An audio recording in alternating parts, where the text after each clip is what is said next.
All right. Good evening, everybody. Welcome back. So, did an APA game earlier today. The Giants versus the Bums. So, the Giants versus the Brooklyn Dodgers. So, I'm going to come back tonight and do some action PC baseball. And finally figured out what was going on with that. So, I'll repeat it a few times through the broadcast in case anybody ever runs into the situation. It was a bit of a lengthy fix, but a fix nonetheless. So, those of you that have been stopping in, you remember that like when I would go to ballpark layouts, I couldn't see anything. Well, the problem is with Action PC Baseball, you kind of have to put everything in the C drive. So what had happened was I had it was an earlier version of it or whatever that I had put on the D drive. It was playing fine, everything like that. I like to keep a few past editions of Action PC Baseball. In fact, I have every edition I've ever bought. Um, so not realizing it, and this happened to me, like I said once before, going through all kinds of things. I'm like, why is this happening? It's not the computer. This is not, I mean, this is still a pretty laptop. I haven't put anything on the new computer yet, as far as baseball games go. Um, but I'm like, come on, this isn't like some, baseball game or any sort of game that requires like an RTX type card or anything. What it was since I had two DK sports directories, it was getting confused on where to look for things. So fixed it up and glad to be back in. And I know that Dave Gardner's doing some football over in his channel. So for those of you that like American football, enjoy. 23 people over there. I guess people are getting ready for American football. I don't even know when it starts and whatever, but there we go. Let's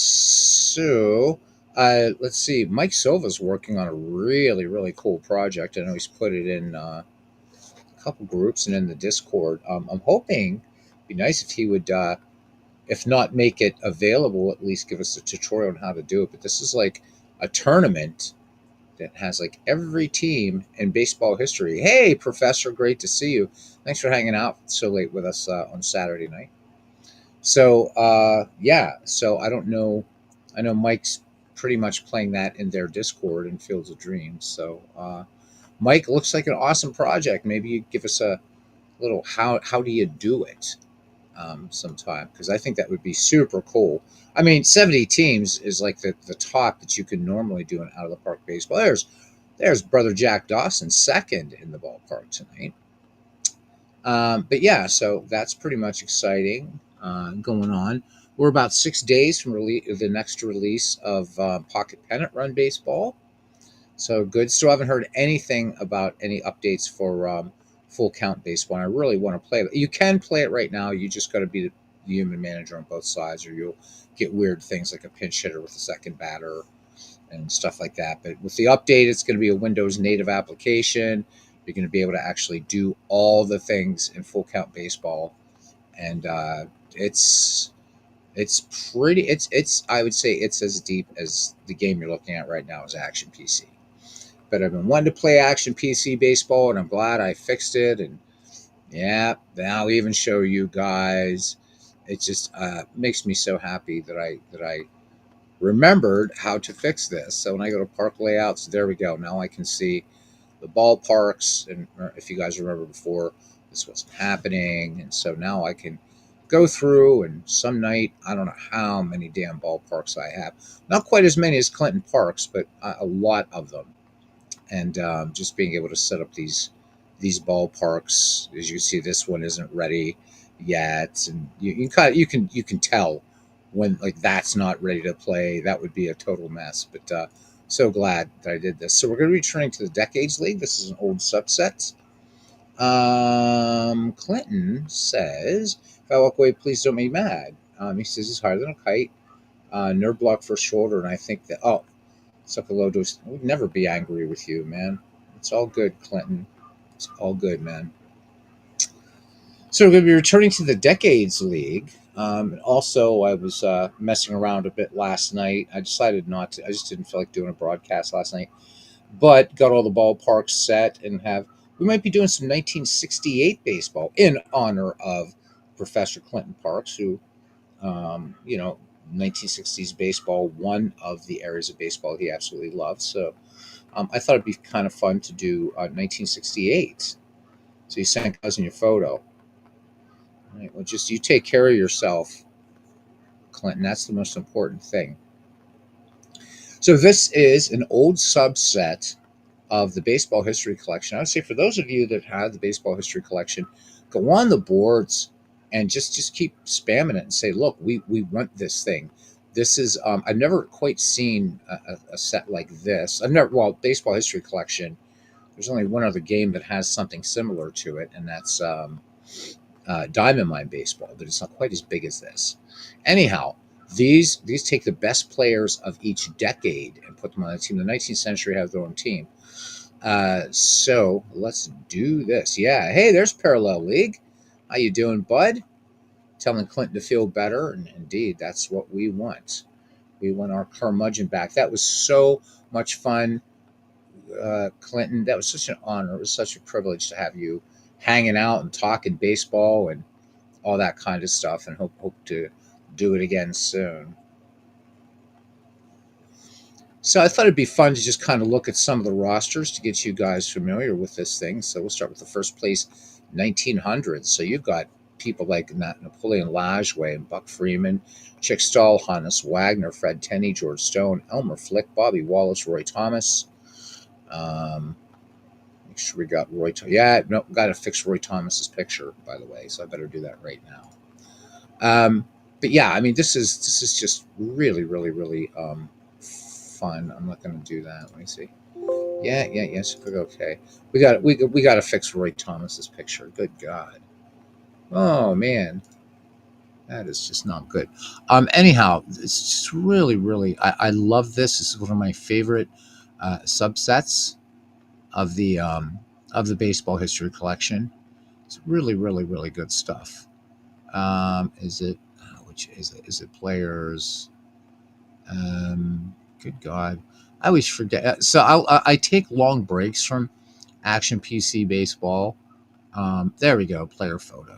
All right, let's change Roy Thomas's name here. Good guy or picture, because we can't have any of that. I don't know why. I guess it just goes to the whatever. There we go. That's better. That is better. Okay, assign the photo for Roy Thomas. There, now we got a better looking Roy Thomas.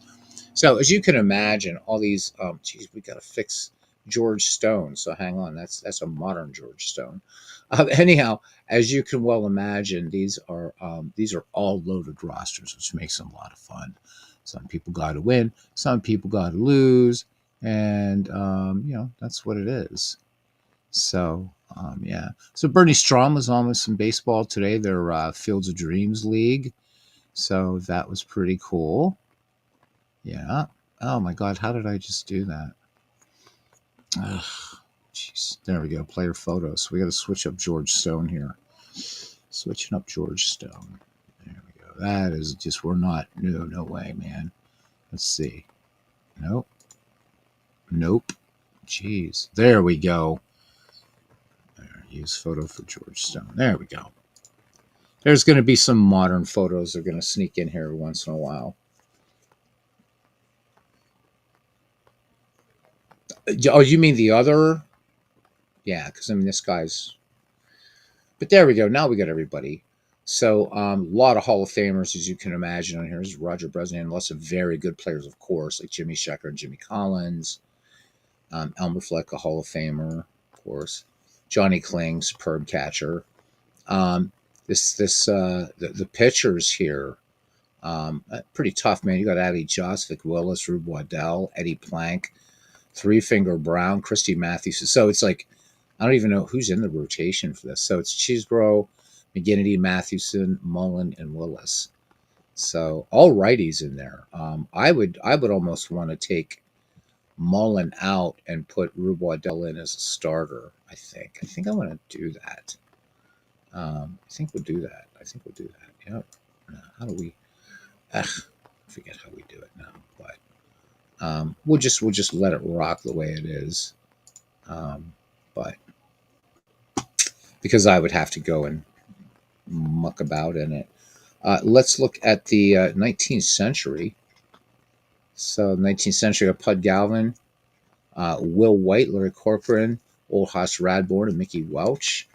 In your rotation, you got Ed Delahanty, Slide, and Billy Hamilton, which I've got to change his picture. So I'm kind of glad I'm in here now, so I can fix a few of these things. It likes to go to this Billy Hamilton, and kind of drives me nuts. It's like, stop it, man.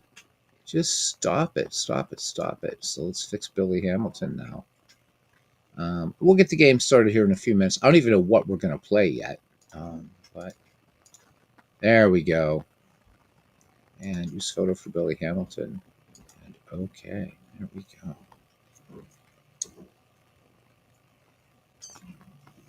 Use the devil's hand back then.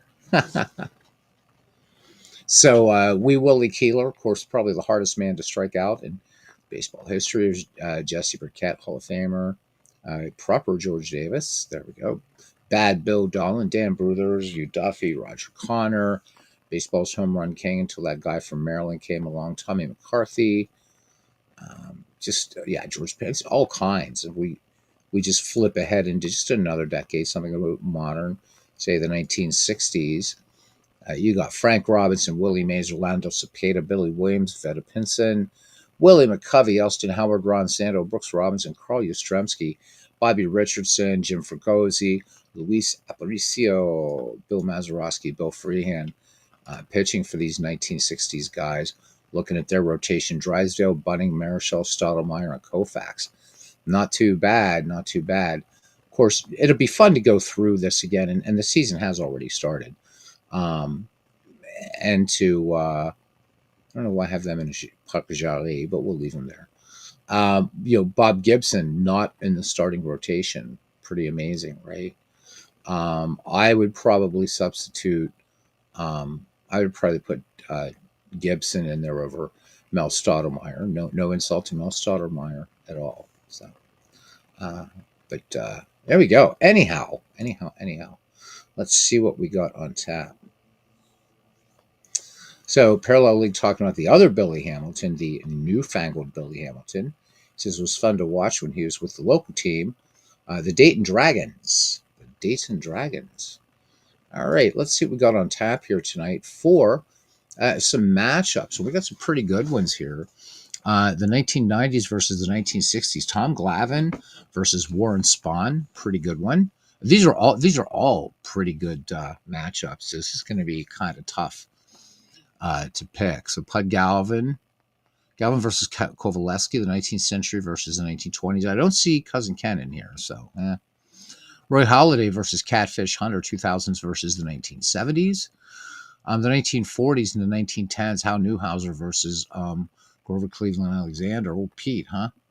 1960s versus 1980s, it's McCaddy and Bunning. And then this one looks pretty marquee to me. Both these pitchers are undefeated right now. 1930s versus the 1900s, Dizzy Dean versus Christy Mathewson. Any Federal Leaguers? That's a good question. Because if not, I can easily bring them in because this is based off the Baseball History Collection. Let's look at the 1910s to see if anybody made it in from the Federal League. That's a really good question. Clinton always asks good questions, though. So let's see who we got in the 1910s. And the Dead Ballers are atop in this league, by the way. So let's look at the 1910s. Let's see who we got. So a giveaway will be if Benny Koff is not on here, then there isn't. And there isn't. So what would be really fun to do, actually, although, because I obviously want to avoid doppelgangers, but maybe I got to do a bit of research and I've got to just create a team of the best Federal Leaguers and put them in there as their own team, put them in this, but then I would have to add one more, maybe have to use Steve Tate's Negro League file or something like that. But no, I don't see any. I mean, because Benny Koff was the star in the Federal League, and he is not on here. So I guess that answers our question. This is our question. All right. Boy, I don't know. This is going to be tough. Oh, well, the Federal Leaguers are going to be in for the McGreevy League. Don't worry about that. We will. we can do that now for the Federal League.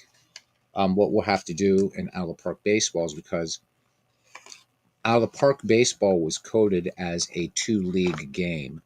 So when you want to play Federal League, you actually have to do a little bit of tooling around in this and that and the other thing. But we'll get the Federal Leaguers in there.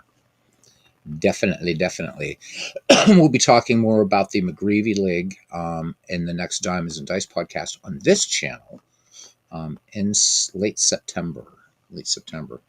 Because I know we're going to be moving into the playoffs, World Series, and that. So we're not going to start McGreevy officially at the end of September. We're going to wait till after the World Series and go with it. Because or as Clinton calls it, the November Classic. All right, I have no idea. These are all such great matchups here. But I think let's go with Tom Glavine versus Warren Spahn. And we will manage, I'll put on human, the 1950s. So I have I've set Busch Stadium here. I always switch up ballparks in this thing. So these are neutral. All the stadiums are neutral. So I'm not using, ballpark effects or anything like that or any year effects. So the 1990s and the 1950s come into this at 7 and 5. And let's go to lineups. All right, so we need us a lineup versus a lefty, and there we go. So it's going to be Spahn versus Glavine. Should be a good one. Let's go.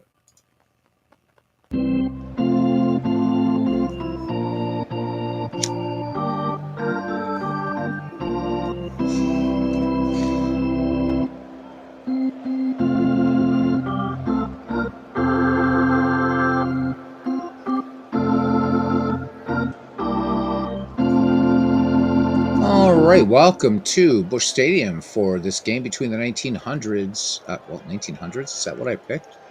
No, between the 1990s and 1950s. So Tom Glavine making the start for the 1990s. 2 starts in the year, and he's 2-0, ERA of 2.08. This will be his first go against the 1950s. 1950s will be counting with Warren Spahn, and he is 1-1. His ERA 5.40.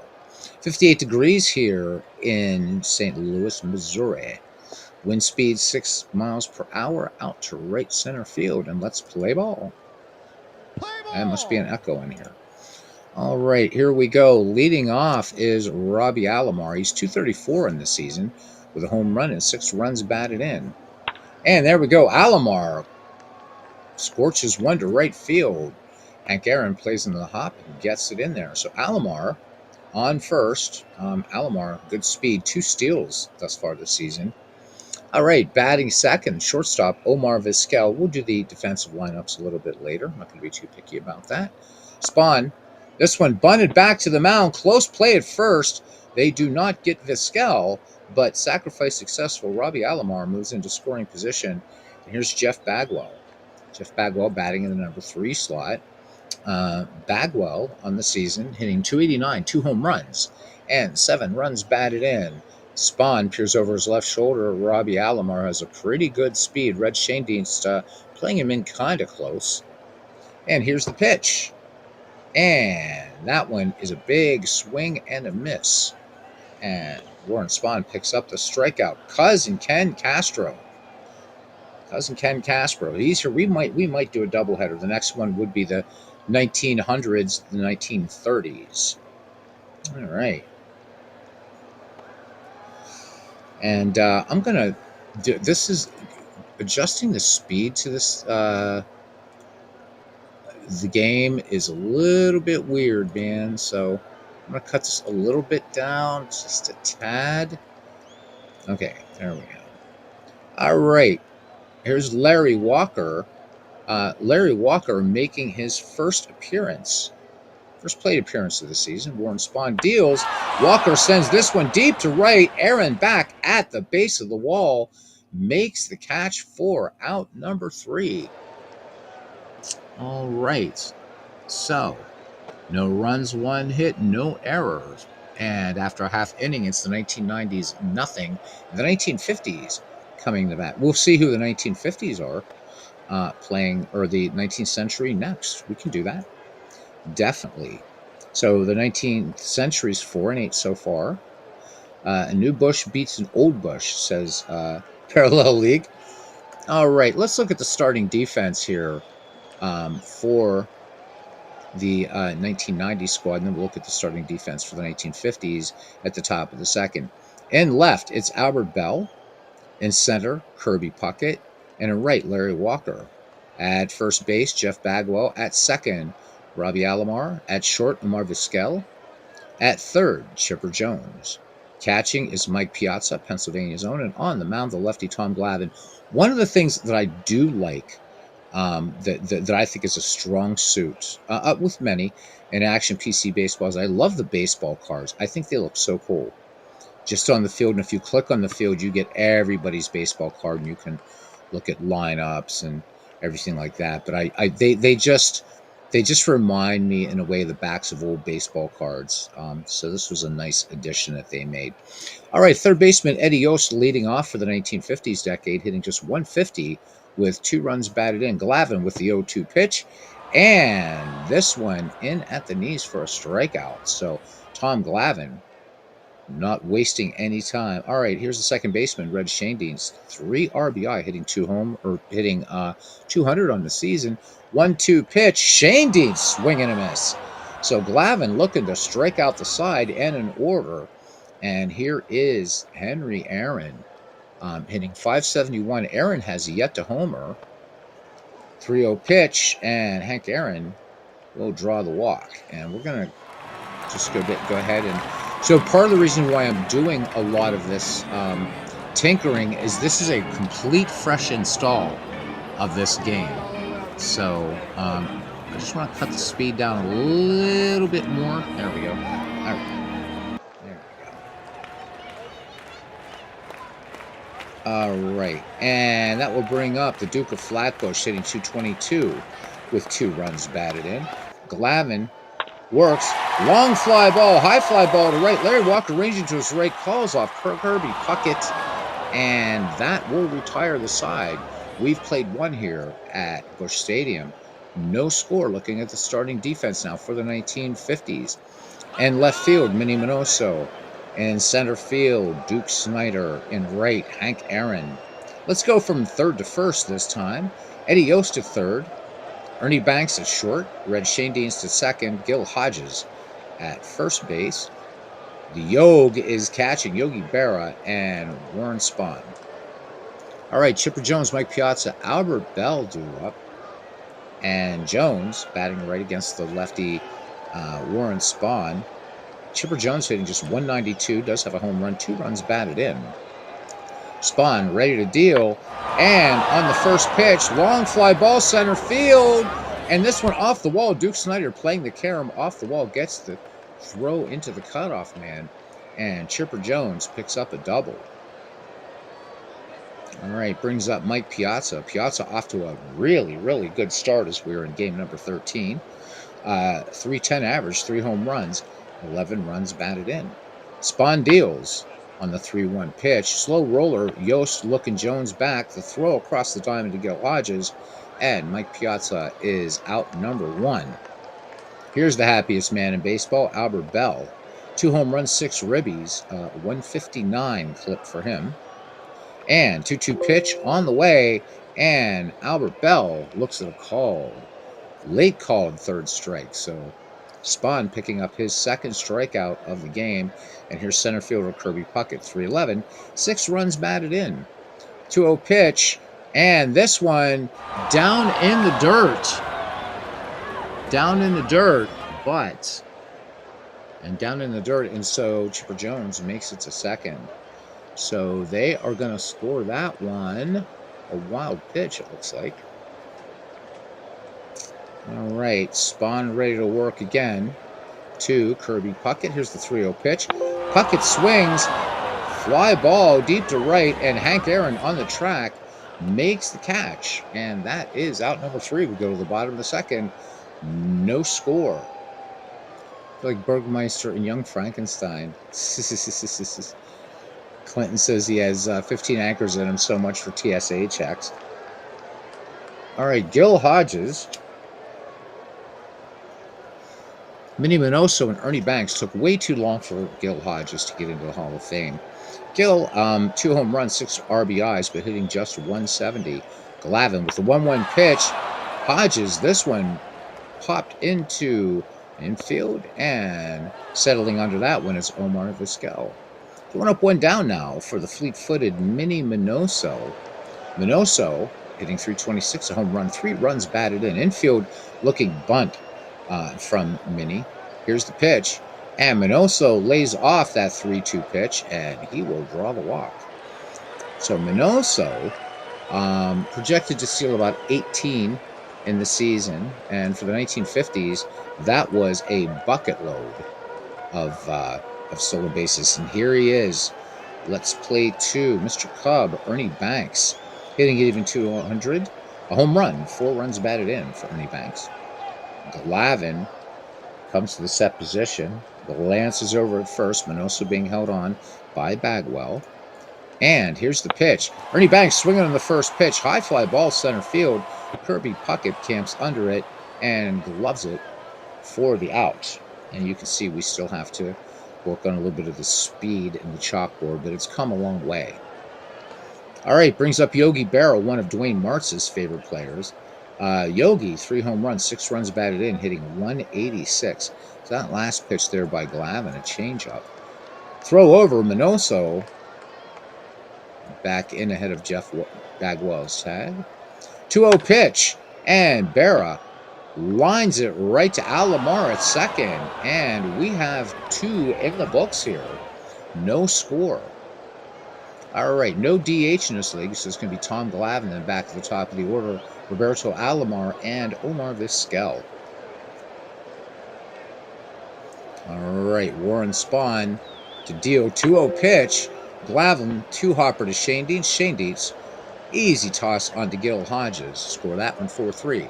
So 1 up, 1 down now. Back at the top of the order for Robbie Alomar. And another great feature of Action PC Baseball is not only can you see what a player did in his last at bat, so in this case Robbie Alomar single to right, so but also I have the thing where if you mouse over you can get the box scores that's going, but I find that irritating. But what's cool about this, I've never seen this quite so nice in another baseball game, is you get inning summaries if you're up here. So I think that's also cool. A lot of things this game does right. A lot of things that this game does right. All right, so here we go. So Alomar with 1 of 2 hits in this game. Fly ball to left. Minoso juggling the ball out there and left, but he is able to recover. So 2 out. Minoso there doing a little bit of juggling act there, but good recovery. All right, here Omar Vizquel. Sacrificed back in first. So Yogi is managing his Newark Bears team in the Parallel League. And they picked up Dale Berra. Nice. All right, here's the pitch. First pitch swinging by Vizquel. Fly ball out to left field. Minoso tracks it, has it in his sights, and brings it down. We have the beginning of a pitcher's duel here. We go to the bottom of the 3rd inning. We are scoreless here at Busch Stadium in the Decades League. All right, it's going to be Warren Spahn, and back to the top of the order, Eddie Yost and Red Shane Dietz. Warren Spahn has an RBI in this season, hitting .429. How about that? 3 for 7 on the year, and Spahn's RBI came on a double, by the way. So there we go. Glavine deals 0-2 pitch, and after all that, much ado about nothing, as Glavine pulls the chain and picks up strikeout number 3. So 1 away. We're back at the top of the order now for Eddie Yost. Eddie struck out last time up. 0-2 pitch. And Eddie Yost, this one paints the outside corner. So Tom Glavine bringing a changeup again. Strikeout number 4. How many drug tests are they going to do on the kid? Dale Berra. Jeez. One of those fun moments in Pirate history. All right, Red Shane Dietz is up now. He is 0-for-1. Struck out back in the first. And Glavine, here's a pitch. Long fly ball to right field, but too high, not deep enough. Larry Walker reels that one in. So these teams, fast-moving game. We should be able to get in a doubleheader tonight. We go to the top of the fourth. Still no score. Jeff Bagwell, Larry Walker, Chipper Jones due up for the 1990s. Each of these teams at 7 wins and 5 losses. Bagwell struck out last time. Warren Spahn has the sign from Yogi Berra. 2-0 pitch, and Bagwell sends this one out to left field, tracking it, but just looking it up and watching it go. Open the window, Aunt Minnie. Minnie Minoso watching that one go over the wall, and Jeff Bagwell with his 3rd home run of the season, 377 feet, the tail of the tape, and the 1990s get on the board first, 1-0. All right, Warren Spahn now to face Larry Walker. Flew out to very deep right center his last time up. And the 0-2 pitch, Walker, room service line out right there, a little soft liner to Red Schoendienst. So that's out number 1 now. Chipper Jones had a double back in the 2nd. Spahn lets it go. First pitch swinging. This one gets past Schoendienst. Grounder into center field. Snyder up with it. Gets it into Schoendienst. So Chipper Jones aboard now for Pennsylvania native Mike Piazza. Grounded to third back in the 2nd. Spahn sets and fires. 2-0 pitch. And Piazza, this will get down for a base hit. Minoso fielding it out there. Getting to it right before Duke Snyder. So 2 on, 1 out, 1 in for the 1990s. And that brings up Albert Bell. Albert Bell whiffed back in the 2nd. Looking to turn 2 here. 3-1 pitch. And Albert Bell is not going to acquiesce to that. And Albert Bell is going to have himself no outfield assist. Strong throw by Minnie Minoso.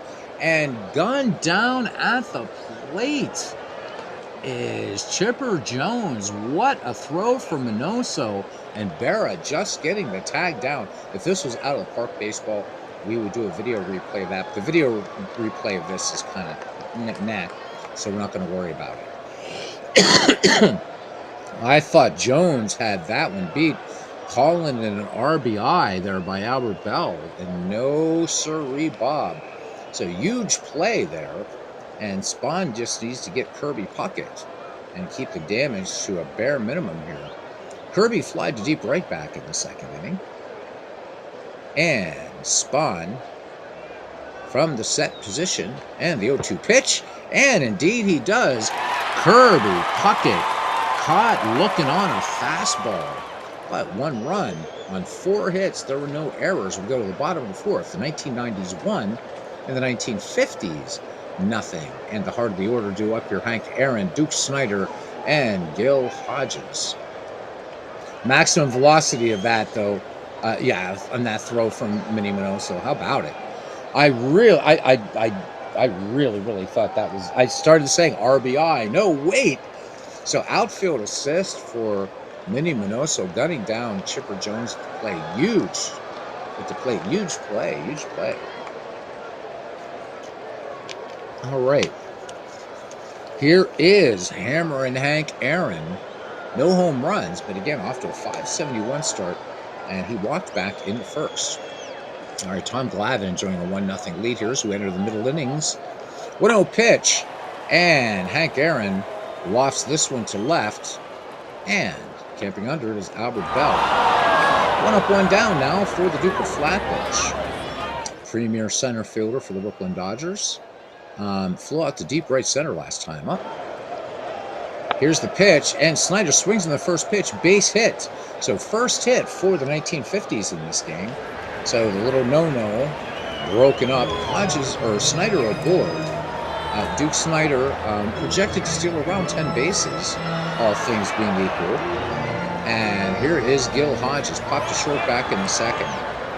So the tying run is aboard for the 1950s. 0-2 pitch. And this one is going to be a line drive base hit into left field. And they're going to hold Snyder at 2nd as Albert Bell gets the ball back in. So 2 on, 1 out for Minnie Minoso. So Minoso, he of the outfield assist in this game, he drew a walk back in the 2nd. 1-2 pitch. Minoso lines this one to left. This one's down, base hit. Albert Bell up with it, but in to score is Duke Snyder, and Minnie Minoso, in addition to that great outfield assist, now with an RBI to tie the game up in the bottom of the fourth. We're knotted at 1, and here's Mr. Cub. Ernie Banks flew out to shallow right last time up. Runners at the corners. Gil Hodges at third. Minnie Minoso at first. Glavine from the stretch and full count. Fly ball center field. Puckett ranging back into his left makes the catch, tagging at third. And coming in to score easily is Gil Hodges. In the 1950s and jumped out to a 2-1 lead here in the bottom of the fourth inning as Yogi Berra steps up. Hey, boo-boo. He lined to second, back in the second. And here we go. 0-2 pitch. And Berra sends this one up the middle. Vizquel has it. And we'll go to Bagwell for the 6-3 putout. But 2 runs on 3 hits, no errors. 4 in the books here in St. Louis. It's the 1950s 2 and the 1990s 1. Parallel League says, I like that they wouldn't let Augie named it Budweiser Stadium, so he named it Busch Stadium and then created Busch Beer. I like it. Budweiser Stadium, that would be a bit, yeah, it is. It's Busch Stadium, and it's been, ever since they moved into, right, the first Busch Stadium, it's been Busch 1, Busch 2, Busch 3, but one of these cookie cutter stadiums, but at least up here, at least it had a little bit of personality, but I'm so glad these cookie cutters are gone, and, about it. All right. So what do we got here? Tom Glavine, Robbie Alomar, and Omar Vizquel due up.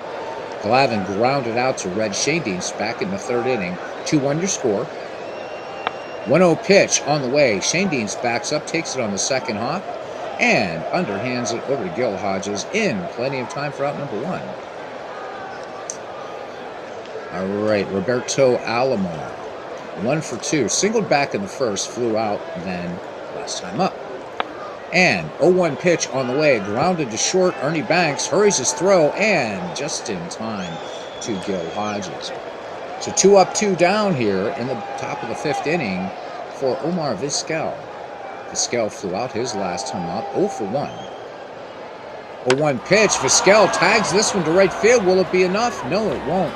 Hank Aaron, about 5 paces short of the wall, makes the catch. So no runs, no hits, no errors. We go to the bottom of the 5th inning, the 1950s 2 and the 1990s 1. As Parallel League says he cut his teeth on those old cookie cutters. I hope he sued the owners. Parallel League, of course, hopefully getting the fact that he had a dentist appointment today. So it could be that dentist appointment you had today had something to do with you cutting your teeth on places like Three Rivers, Riverfront, Busch Stadium, and the Vet. Could be. Can date the name Busch Stadium back to when the Cardinals took over Sportsman's Park by themselves. I have to say that for me too, though, Clinton, it was pretty much, in fact, so for me, too many cookies. My first non-cookie cutter stadium, or ballpark, I don't like to call them stadiums. My first non-cookie cutter ballpark was Oriole Park at Camden Yards. So, yeah, I mean, I know you grew up going to Fenway and stuff like that, but I never got, my first classic ballpark was Wrigley Field. So, but yeah, I mean, it was Pirates and Three Rivers, and so just like Parallel League, all those cookie cutters. I even remember when the White Sox moved into their new park. Back then, it was just called New Comiskey or whatever, and it was like, wow, okay, this new park's really boring. Thankfully, Oriole Park at Camden Yards, though, was there. And later on, you got these great new retro stadiums like PNC Park, Comerica, et cetera, et cetera. I'm just glad these are gone. I realize they help small market teams because you can play baseball and that other lesser sport in it. So, all right. Anyhow, back to business here. All right. It's going to be the 9-1-2 for the 1950s, too, as Warren Spahn leads it off, and then we're back at the top of the order, Yost and Schoendienst. Warren Spahn, nothing for one in the game. Glavine deals 0-2 pitch, and that one changeup in there for a call, strike 3. So your first on TV was I'm not counting TV. So if you're counting television, then for me it would have been things like Yankee Stadium, Dodger Stadium, Fenway Park. Yeah. But my first in-person non-cookie cutter was Oriole Park at Camden Yards. And that's a beautiful ballpark. It's not quite PNC Park, but that's a sweet ballpark. Really is. And it's so cool down there too, the concessionaires, the fans. So I'm in line, and I was next up, and I asked it. And I mean, it's just pre-game and everything, and everybody's trying to get their food and get to their seats and before the national anthem and stuff. And I said, I'm a vegetarian. Do you guys have anything? And this sweet lady, she said, don't you worry, baby. She said, we're going to fix up something real nice for you. They had nothing vegetarian on the menu. And I felt like really badly, and I turned into everybody and said, I'm so sorry, everybody. All these fans in line were like, man, don't worry about it. It's all good. It's all good. And they actually made me this wonderful vegetarian sandwich with some fries. They took the time to do that. And that is just super, super cool. So that I knew immediately. I'm like, I love Camden Yards. So Parallel League says his first many games from Riverfront Stadium. First game he saw, they played the Astros with those tequila sunrise uniforms. Oh, God. It was color overload seeing that. Those were ugly uniforms. And, I don't know. A lot of people were fascinated with the Astrodome. But, boy, am I glad that's gone, too. Although, kind of a sad ending for it. It ended up this place of refuge in a way that it didn't quite go as planned for people who was trying to escape Hurricane Katrina. But it introduced us to AstroTurf. Blah. Because I had not known until like maybe 6 years ago that they actually tried natural grass in the Astrodome. I hadn't known that. All right, here is Eddie Yost. He is 0 for 2 in the game, and he is whiffed twice. And Tom Glavine, in fact, he struck out 5, 2 walks also. 1-0 pitch to Eddie Yost, and this time Eddie Yost lines out to center, so at least he gets it. At least he gets it out of the infield this time. But Kirby Puckett staying on that ball. So 2 up, 2 down now. And here's Red Shandies. He's struck out and flown out. Glavine toes the rubber. 2-2 pitch. Little tapper back to Glavine. Off the bump to his right. And feeds it on to Jeff Bagwell. 4 out number 3 to go to the top of the 6th. The 1950s leading the 1990s 2-1. Good, pretty good pitchers matchup here between Warren Spahn and Tom Glavine. So right now, for the 1950s, they are 2-3-0 with 3 left on. And for the 1990s, 1-6-0 with 4 stranded. Jeff Bagwell, 1 for 3, and that was that solo homer back in the 4th, giving the 1990s a short-lived lead. The 1950s would answer with 2 in the bottom of the 4th. All right, 2-2 pitch from Tom Glavine, and Jeff Bagwell sends us into left field. Minoso and Snyder covering, but once again, Minoso getting to the ball. And Jeff Bagwell aboard. Jeff Bagwell already with a stolen base in this season. All right, Larry Walker was nothing for 2. Line to second his last time up. Walker digs in, lefty-lefty matchup here. Spahn with a 1-0 pitch. Walker, chopper. Banks is going to go to first. They're not going to try to turn 2. So Bagwell moves to second on the play. So potential tying run in scoring position. Spahn got lucky. It could have been Maddox, says Clinton Parks. That I'm not a big Braves fan, but that rotation that the Braves had in the 90s was absolutely sick. Glavine, Glavine and Maddox. You had Steve Avery and John Smoltz. And they only managed the one World Championship. But that was a scary rotation. It really was. I dare say one of the best in baseball history. Okay. So Chipper Jones, he's having a good day at the plate so far. He is 2 for 2 with a double and a single. 0-2 pitch, and Jones is going to hit a bouncer to Eddie Yost to third. Long throw across the diamond. Good stretch there by Gil Hodges to get out number 2. They look Bagwell back. He stays at second. All right, brings up Mike Piazza now. Piazza singled back in the fourth. 1 for 2 in the ball game. Spahn lets it go. And this is going to be a base hit to right for Mike Piazza. Coming around and scoring is Jeff Bagwell. In the 1990s, tied up. It's now 2-2. Piazza on at first as Albert Bell strides to the plate, settles in, or as Ernie Harwell would say, relaxes himself at the plate, which I don't want to know exactly what that means. But anyhow, Albert Bell. So Albert Bell hit the ball that I thought was going to be an RBI single in Minnie Minoso. This was back in the fourth inning. That hard peg by Minnie Minoso to cut down Chipper Jones at the plate. So Bell is 1 for 2, but robbed of an RBI. 0-2 pitch, and Albert Bell, big swing and a miss. And that with a fastball, and that will be it. But 1 run, 2 hits, no errors. We go to the bottom of the 6th inning.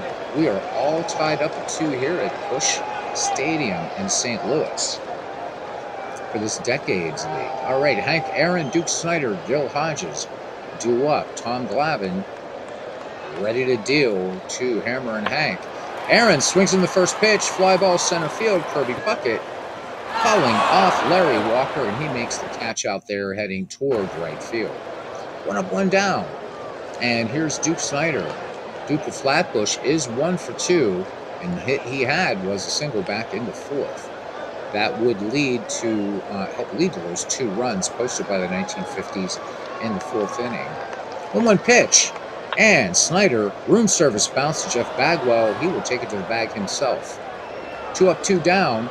Here's Gil Hodges. Single to left. Gil Hodges, the beneficiary of a wonderful after mass announcement by a priest that helped him break a serious batting slump in 1953. All right, here we go. 1-1 pitch. And Hodges up the middle. And Vizquel, pretty good range there, short, making the play on the run, and that is out number 3. We go to the top of the 7th, 2-2 between 2 teams that are 7-5. Kirby Puckett, Tom Glavine, and Roberto Alomar due up. So Puckett has flown out and struck out in this game. 0-2 pitch from Warren Spahn. And this one chasing Kirby Puckett, chasing a bad pitch out of the strike zone. Spahn picks up his 5th K of the game. Spahn is yet to give up a free pass. Here's Tom Glavine. Tom Glavine has grounded out 2 Red Shandings twice in this game. 2-0 pitch, and this one on the right-hand side, and this time it's going to be Gil Hodges retiring Tom Glavine. So 2 down as we go back to the top of the order for Robbie Alomar. Alomar 1 for 3 with a single.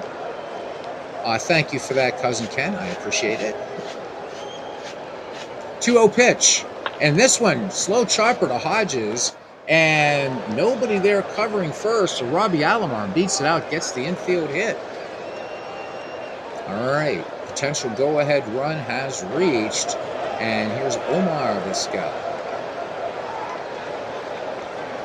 And pitch out. Alomar is not biting. He's hanging out over there, but again, superb speed. 2 stolen bases thus far in the season. Spahn with a check of the runner. Throws over again. Alomar dives back in safely. That was close. Hodges with a quick tag, but Alomar just able to get the finger on the side of the bag. Mike Silva, my friend, how is it? It's good to see you. I missed you the past couple times I've seen you come in here, and I've gotten so engrossed in the game. Mike, I've heard about your project. Could you ever be persuaded, and at least, we don't want to take your hard work, but maybe showing folks some nights, just a quick explanation of how to make such a huge tournament? Because, I mean, I'm going through all the manual and everything. I'm like, how the hell would you even do this? But exciting project, man. I've got to stop in the Discord some night when you're there and just watch, man. So I didn't want to say too much about it, Mike. I didn't know if, I know that you posted about it, but if you don't mind my mentioning it a little bit, I'd love to. I did talk just that it's a tournament that has every team in baseball history I don't know if Mike's going back to the 19th century, but I know it's at least everybody in the 20th and 21st century. Um, what a wild project. Um, just nothing like it. I mean, so Mike Silva is, man. I miss talking to you, buddy. We just got to just catch up, man, and talk some night. Just bullshit about anything, whatever. See what other non-baseball games you're playing. So 1901 to 2024, guys. Every team from 1901 to 2024, every Major League Baseball team. Mike is a person that when he goes, it's the bash, says Jamie. How about it? So everybody knows that Mike has given us all the beautiful ballparks in Outlet Park Baseball, gargantuan task. The uniform mod, also a big task. And now this, a tournament of every team from 1901 to now. Oh, Mike, I would love to just know how you did it, man. That's incredible. So I wish somebody would, or you would allow us maybe from your channel to broadcast it over to mine, or if you want to do it on your own channel, we'll certainly let people know. I think this is something people in the community would love to watch. So guys, there's Mike Silva doing it again, blowing our minds. What a wizard. Good to see you, and good to see Jamie. Miss both of you guys. Hope all is well over there in the Fields of Dreams League, and just got to get together and talk sometime, guys. Maybe some night I'll be over. Saw Bernie calling a game of Fields of Dreams earlier. So Silva guy's overrated, says David Lando. All right. How you doing, David? What do we have for dinner tonight, by the way? Story behind that real quick, guys, is we'd be on the chat in the Fields of Dreams League. Mike says he'd love to share. We'd be in the chat late night Fields of Dreams in between guys talking about either trades or whatever we were talking about. And it was really cool because David would be going through the drive-thru ordering dinner, and the bastard never ordered anything for us. So Mike was in there. It's all kinds of people, and Yoko was, and David Land. We still love him. He never got us anything, man. I said, come on to this court tonight. Stop in for a while. I'm not gonna have to be at work tomorrow till 12:30, man. So, whoa. So, David's awesome, smart, super smart daughter. She's been making dinner, believe it or not. So, David, are you going through any sort of like withdrawals or anything from not going to drive through? That's not questioning Brooke's cooking, but used to love you'd be like, and I'd try to yell, and I want a veggie burger. Yeah, I'm like, and then David would just put us on mute. Heartless bastard, you. I hope you guys are all doing great. It's nice to see you guys in here. All right, here's Omar Vizquel batting with 2 down. Vizquel fly deep down the right field line. You guys have been in for a while, as you know. I eventually do get back to the game. 1-0 pitch to Vizquel. This one up the middle, and Shane Deans is going to get it and barehands it and fires on to Gil Hodges for out number 3. 7th inning stretch time here at Busch Stadium, and it is 2-2.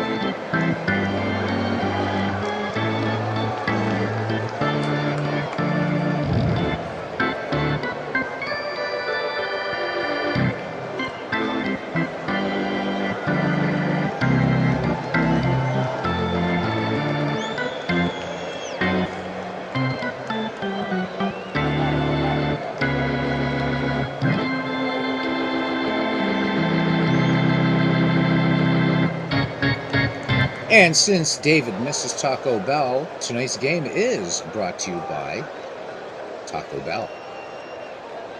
If I had one of my keyboards hooked up, I have the sample for that, and I would play it just for you, David.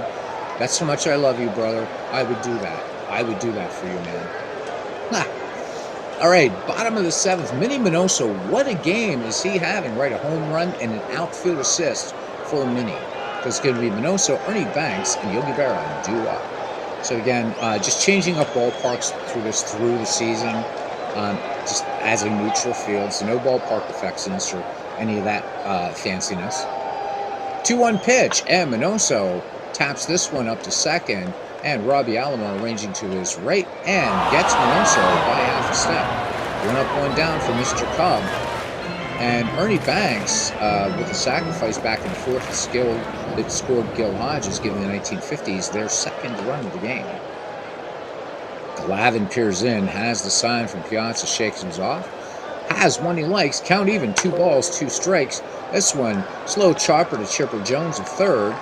Backs up just a half a step and fires onto Jeff Bagwell for the 5-3 putout.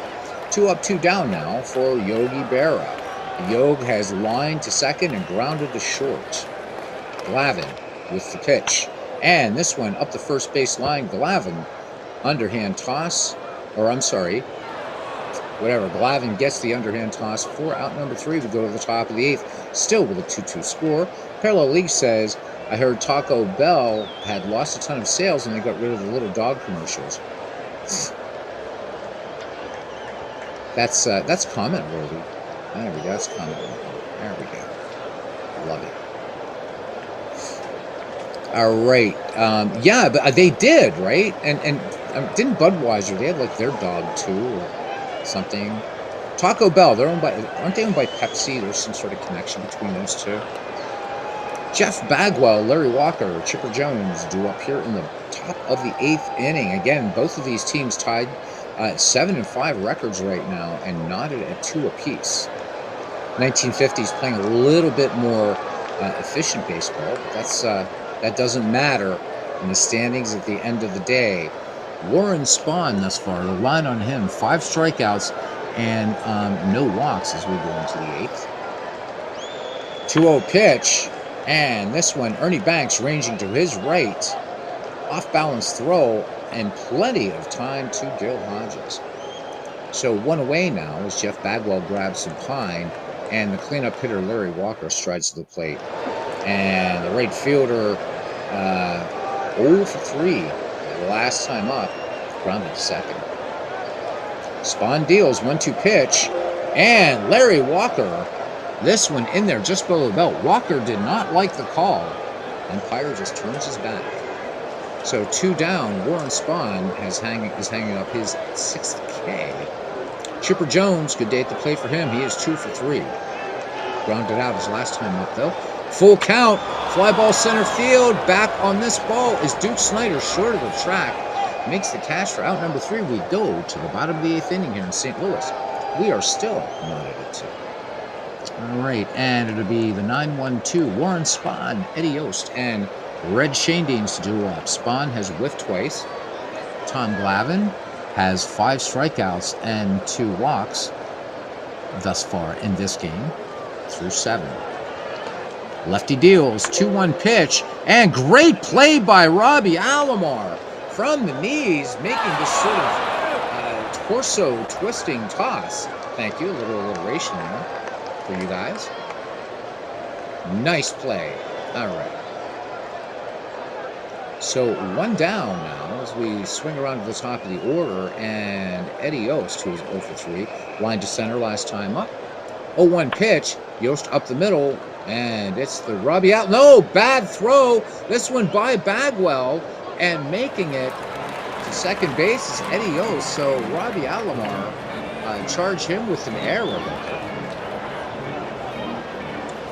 All right, second error of the season. And we have welcome in to the family here from Kenny. Says, if you couldn't make baseball more boring, you take away all the action. This can't be real. Anyone under 75 years old watching this? Well, if you want to be a dick, how about just somebody here hit you with a hammer? Okay? So, in fact, mods, somebody here hasn't used your wrench, use it now. See a flip. It's been a real treat, buddy. So, here's the thing. Before you get knocked out, pal, if your life is so pathetic, man, you came to the wrong fucking channel, dude. Let me tell you something. You can troll all you want, but if you are so pathetic that you've got to just find channels and go around and do this shit, dude, what does that say about your life? Thank you, Todd. What a fucking asshole, man. You know what? I would almost say, let's let him come back in. I'm gonna have more fun with him. He just got here. Todd, man, what a fast gun. I mean, dude, you gotta be seriously. Oh my god. Oh, well, fun stuff. Flip this. Yeah, right? All right. Thank you. That was beautiful, man. It's been a while since I got to do some good cussing on the air, which is also why I'm never going to monetize this channel. I want it to be a free place for you guys and a place for me to say words that you're not allowed to say on YouTube. So, what a dick, though. So, apparently you were watching it, dude, so you're under 75 years old. I guess old Flip Cannon, he didn't get the irony of his own statement. Oh, well. Don't piss off the professor. Nice. Okay, anyhow, so we've had our fun tonight.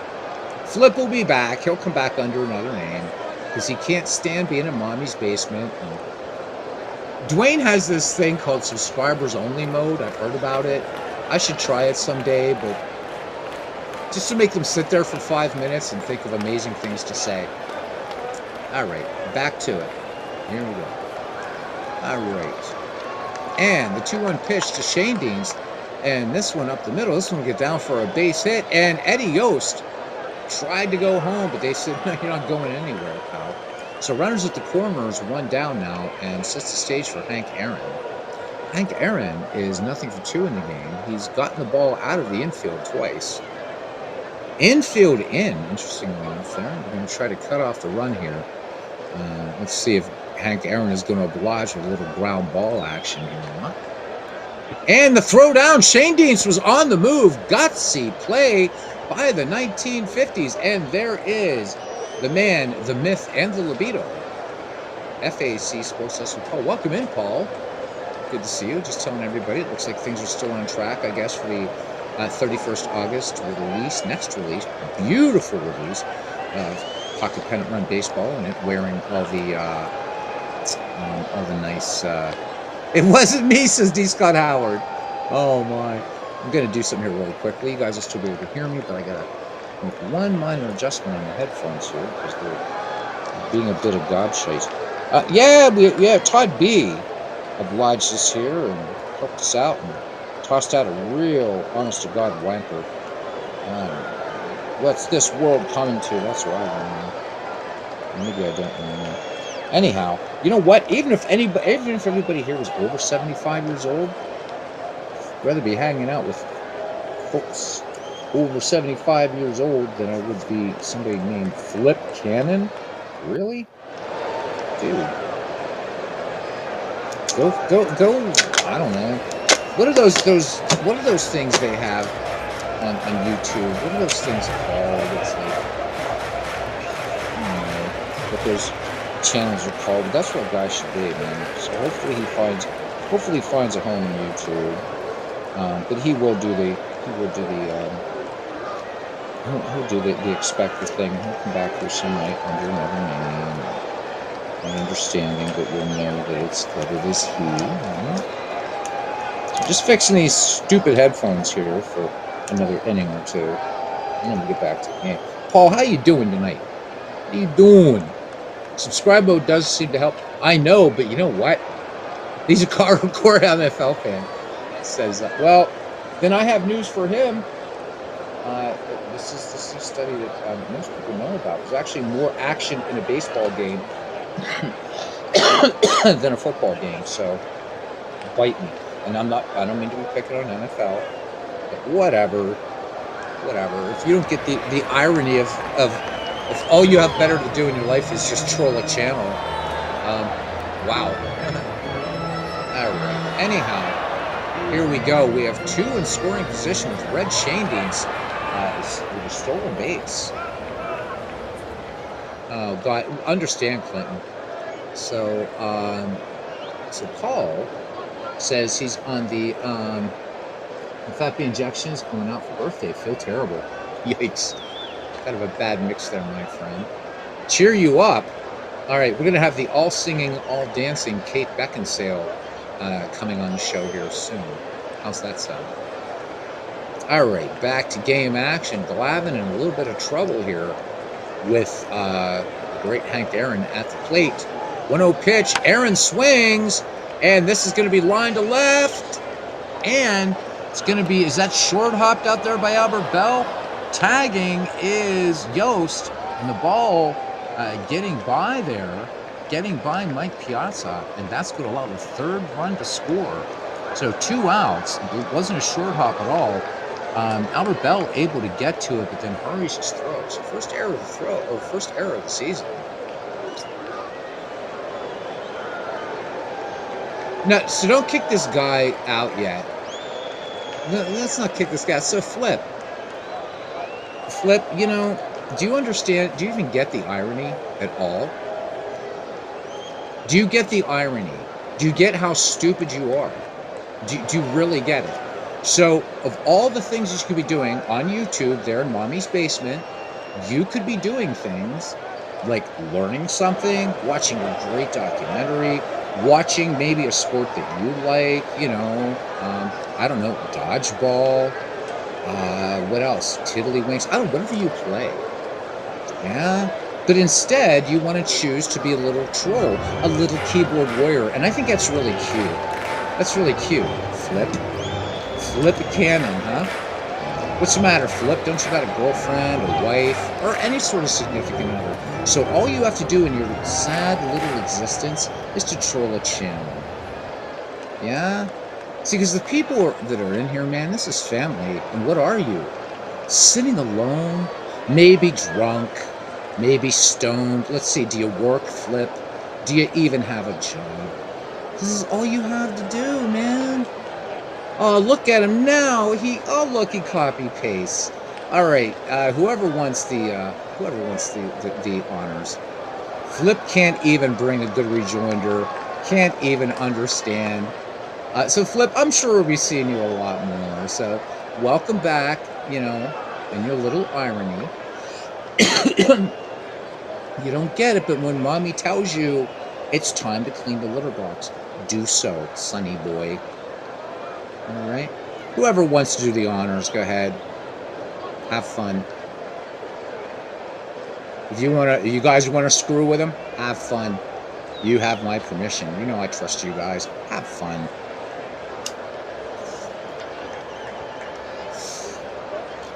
Yeah, I am funny, Flip. You know, I'm not pathetic.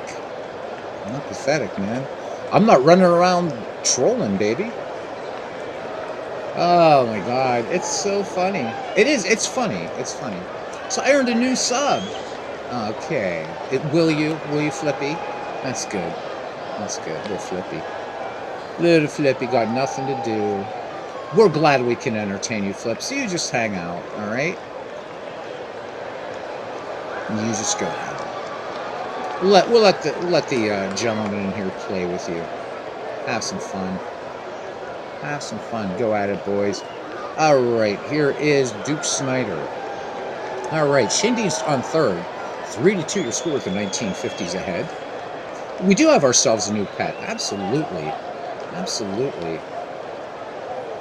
So bored. 2-2 pitch. And Glavine records strikeout number 6. We go to the ninth. The 1990s could be handed their 6th loss here. Ah, well, you know. See, here's the other thing that Flip needs to understand. So, Flip, every time you interact with the chat, whether positively or negatively, whether you like a video or you don't, and if you subscribe, thank you for helping the channel. Yeah, I mean, that's what you guys don't get. You trolls, man, you help us. So thank you. Wow, we are indebted to you. We're going to get together and we're going to get you. We're going to start a Flip Cannon. No, are you kidding me? We're going to start a Flip Cannon fan club here, man. Paul says he just bought a Dead Ball Appa season. What is happening to me? Well, you're coming back to the true faith is what's going on there, Paul. All right, last chance here. Mike Piazza, Albert Bell, and Curly Puckett do up. And Warren Spahn looking for a complete game win here. 3-1 pitch. And not going to make it easy as Mike Piazza, hard ground ball into right field. 3rd hit of the day for Mike Piazza. Wanting to know what season did Paul buy. Could it be 1908? I wonder. That's the usual suspect. And a great suspect it is. All right, here's Albert Bell. Albert Bell, 1 for 3. And 1-1 pitch. And Bell sends this one out to left field. Going back on the ball is Minnie Minoso. He leaps and makes the grab. So getting back to first is Mike Piazza, and brings up Kirby Puckett. Oh, there we go. The human vacuum. Hey. Look at that. Trying to show a little bit of baseball. There you go. That's good. 1883, so pre-dead ball. Pre-dead ball. Ken Castro's happy. 1883 season. There you go. So, but Paul, now you got to pick up 1884 then too to play those Providence Grays of Ken's. All right, here's Kirby Puckett batting with 1 on and 1 out here in the top of the 9th inning in St. Louis. And Puckett swings and grounded Eddie Yost to Shane Deans, but the hard slide by Piazza will prevent a double play. So fielder's choice, and Tom Glavine is not going to be batting for himself. And we will see the big hurt coming out to pinch hit formerly the Chicago White Sox. So here we go. Frank Thomas in the box. Thomas swings. This one lined up the middle, base hit. And going to third on the play is Kirby Puckett. So runners at the corners, 2 down. And subscribed to about half of them, didn't you, partner? All right. Oh my God! So yeah, Cousin Ken, I remember them too. Those were fun. Those were fun. We got to get those guys back. Maybe this is the new tactic. I don't know. All right, a little pressure now on Warren Spahn. So Warren Spahn with 6 strikeouts in this game, no walks, and we're back at the top of the order. Robbie Alomar. So he's been successful 50% of the time today against Warren Spahn. 2 for 4. And here we go. From the stretch, 2-0 pitch. Fly ball center field. Duke Snider back on it, and that is your ball game.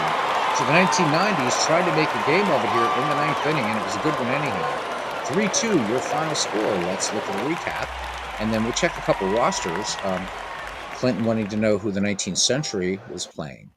All right, so the 1990s fall to 7-6. The 1950s improved to 8-5. No real highlights for the team that's victorious. But in a losing cause, Jeff Bagwell went 2 for 4, the home run, and Mike Piazza went 3 for 4. Looking at pitching here, because that's what the professor says to do. Tom Glavine falls to 2-1. Pitched 8 innings, 3 runs, 2 of those earned, walked 2, struck out 6. So a good performance by Glavine. Warren Spahn goes the distance, complete game win.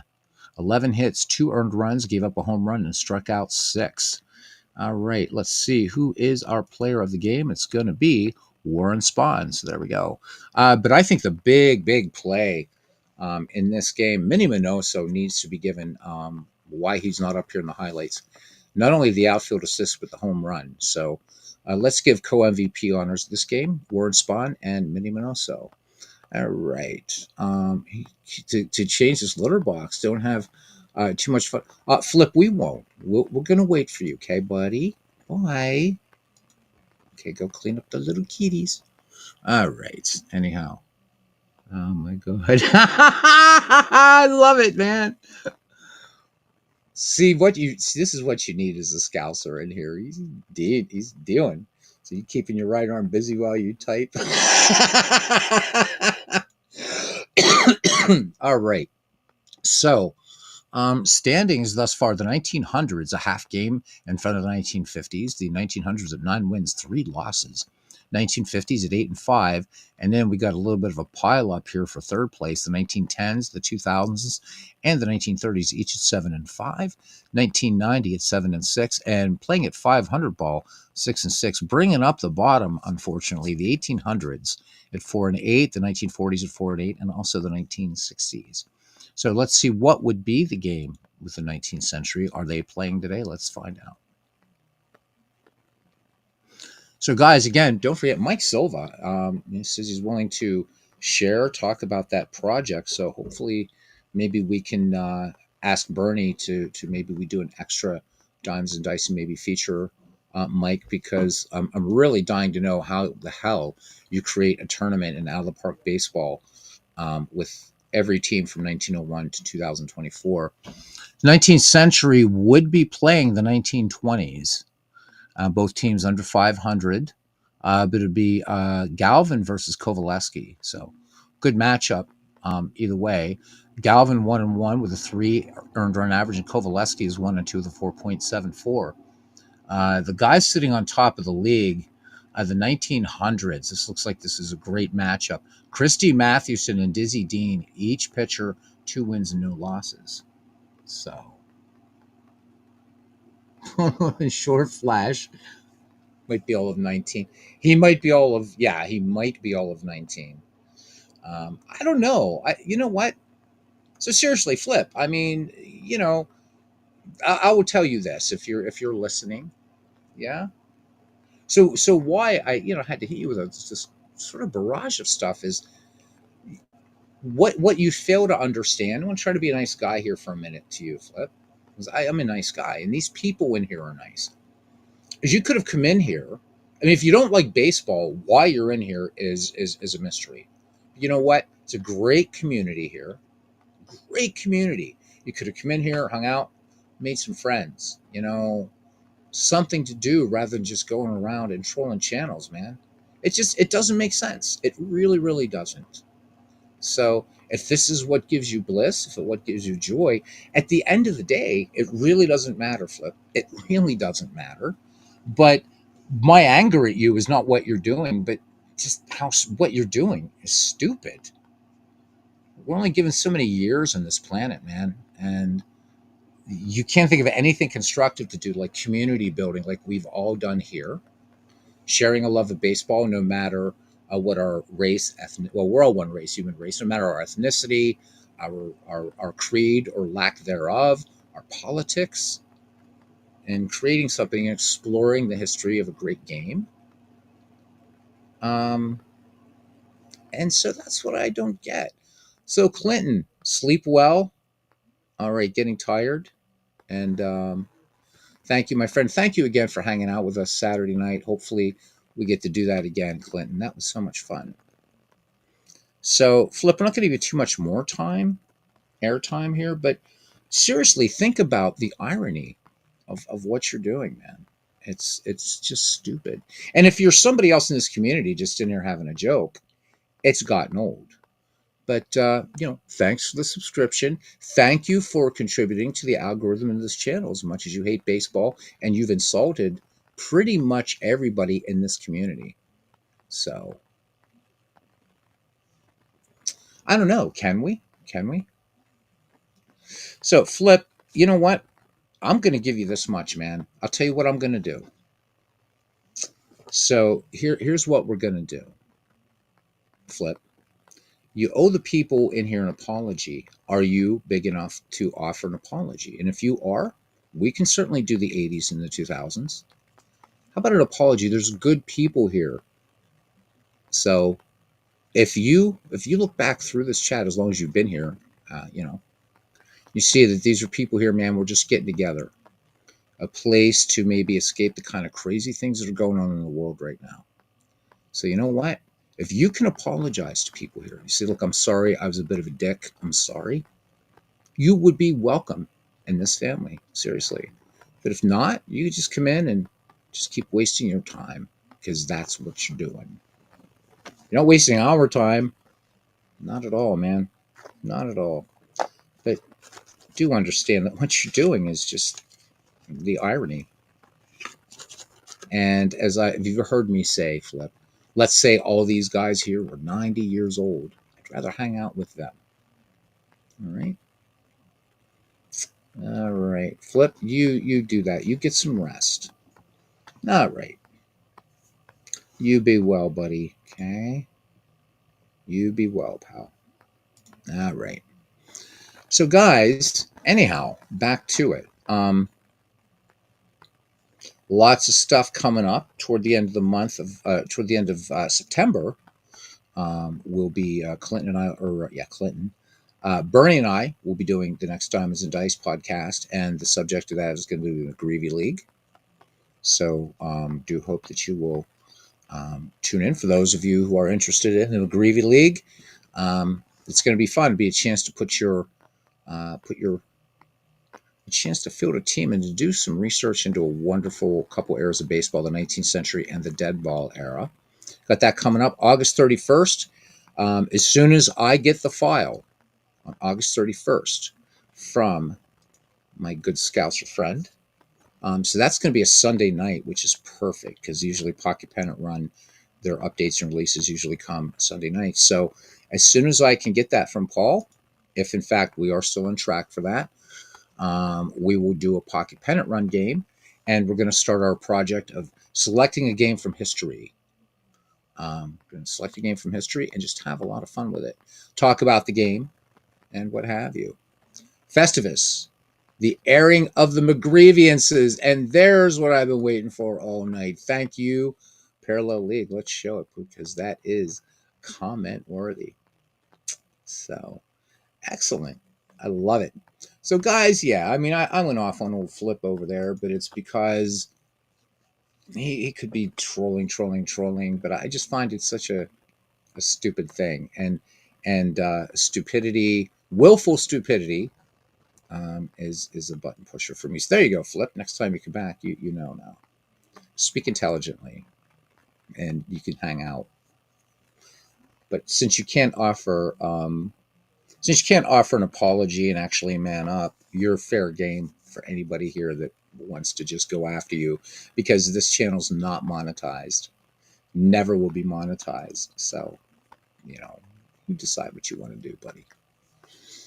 So there we go. And again, I'm really happy I fixed this problem in Action PC Baseball. It took about an hour and a half to sort of dig in and figure it out. So just a tip for anybody: you have this game, just install it to the default location. Don't have any extra folders anywhere else.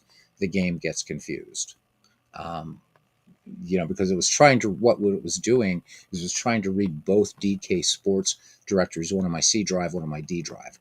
So intelligently, you're right. I should have accurately said, gentlemen, we all know there's no ladies in here. Yeah, there you go. Oh yeah, Andrew Dice Clay. Very nice, very nice. Flip, but see, you're lacking the grace to even like apologize, because you can't. You're not man enough. You're not man enough to maybe realize that maybe you come in and it was just a little bit in bad taste. Is there anybody under 75 even watching us? So again, your own statement there, Flip, is ironic. So yeah, obviously you and me and pretty much all these guys here. There's nobody here. So hey, you're welcome, Paul. So again, looking forward. I'm not running into gameplay problems, by the way, with Pocket Pennant Run. That's why you haven't heard anything from me, by the way. So I was going to reach out to you after, just to let you know, but everything's playing pretty well. Again, I know a lot of the big issues, and also, guys, quick announcement here. Paul made a great post in Facebook. So as far as for you guys who, for the people that don't want the bells and whistles, you don't want the player picks, names in the fields, anything like that. This current release that everybody has right now, as Paul told us, is that's the stable release. You can keep playing it. So the new release is coming out. They're not, it's for those of us that want more and more and more. But for those of you that are just happy as it is, and it is superb as it is, that is the stable release, and keep going with it. Scoring issues on the score sheet, that's the only thing, and only custom teams.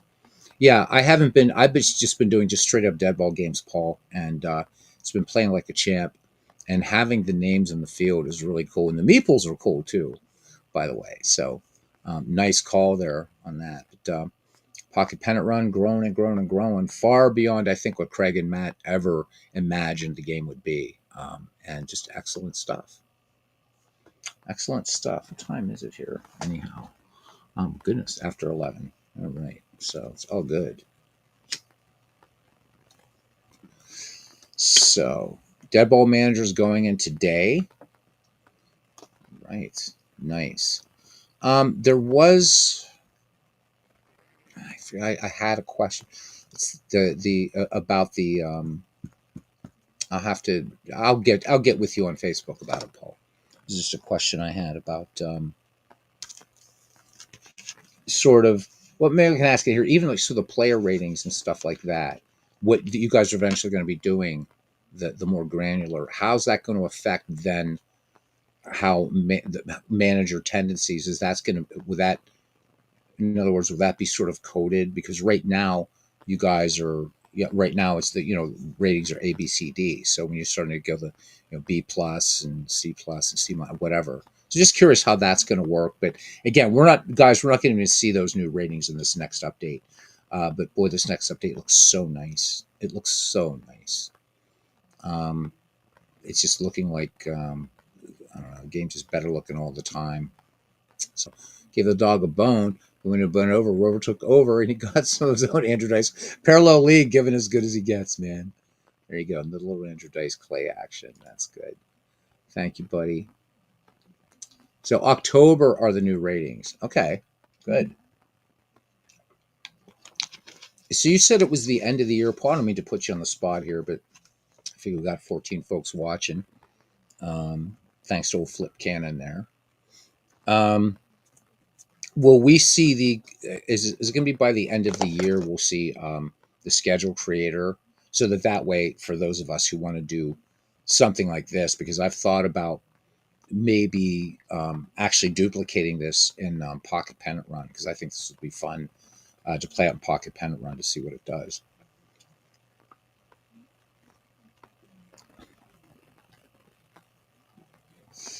So looking forward, and I know a lot of guys are looking forward to the ratings thing as well. So yeah, I guess that's it. No other things going on. Check out David Baseball Demos and his Demolition League. RJO Network doing, I believe, 1999. So the actually the penultimate year to the 20th century, because the year 2000 still, right, new century, but still not 21st century officially. Anyhow, so check that out. Another game. What do you want to see, cousin? I'll do another game. And I'm guessing you want to see 19th century. So Galvin and Kovaleski, shall we do it? We haven't done 19th century on here in ages. So for example, Paul says if you're an A minus, let me just get this up here so I can see a little better. So if you're an A minus, you may free B for this day. Do you still play him? Oh, nice. So that's cool. I like that. I really, really like that. That is cool. Parallel League. Flip, I thought you were going to get some rest, dude. You back already, buddy? What does he have to say here? Back from cleaning litter box. What did you miss? I assume not much. Found my new fall asleep channel. Good. I have such a soothing voice. Besides, your smoker along this coffee. Oh, thank you there, Flip. That's cool. That's good, man. I'm glad you're happy. You fall asleep. And you sleep well. We do hope you sleep well. We hope you sleep deeply. And I hope you wake. How about that? There you go. But it is time for, I mean, dude, you got school in the morning. Go to bed. Did you do your homework? All right, here we go. Galvin versus Kovaleski. And we're going to let Cousin Ken, if he wants to do a little bit of managing, he can. So we're going to be playing in a very modern ballpark.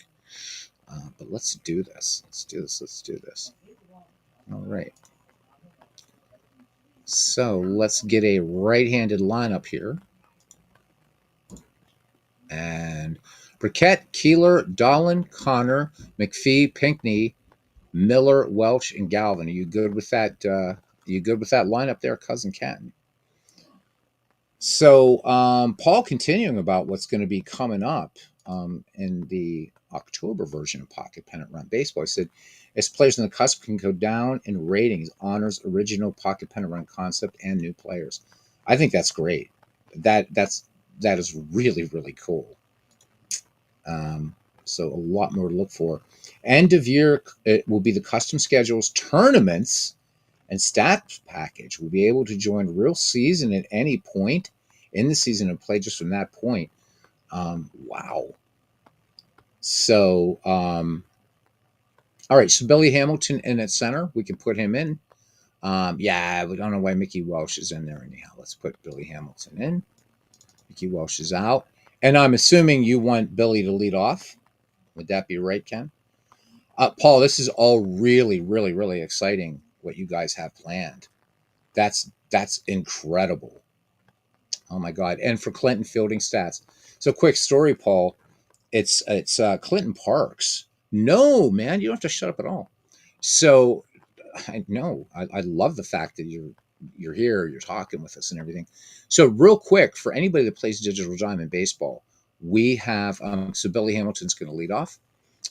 Thanks to Clinton, he's the reason that we have fielding ratings in Digital Diamond baseball. I had brought it up to Mark just in an email, so I really can't take any credit for this. Mark said, well, because I was playing a game one night, I'm like, Roberto Clemente has an average arm.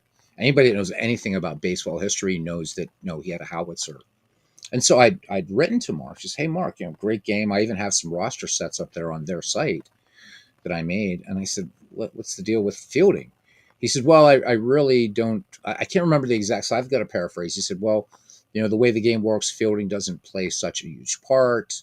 I'm like, and I happened to mention it to Clinton, and I think it was on a broadcast, one of my early broadcasts back in 2018. And that was it, man.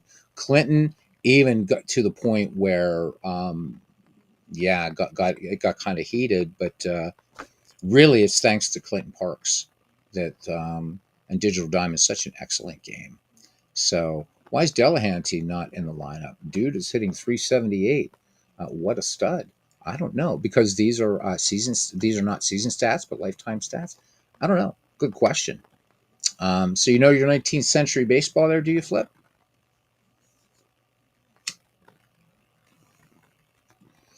All right.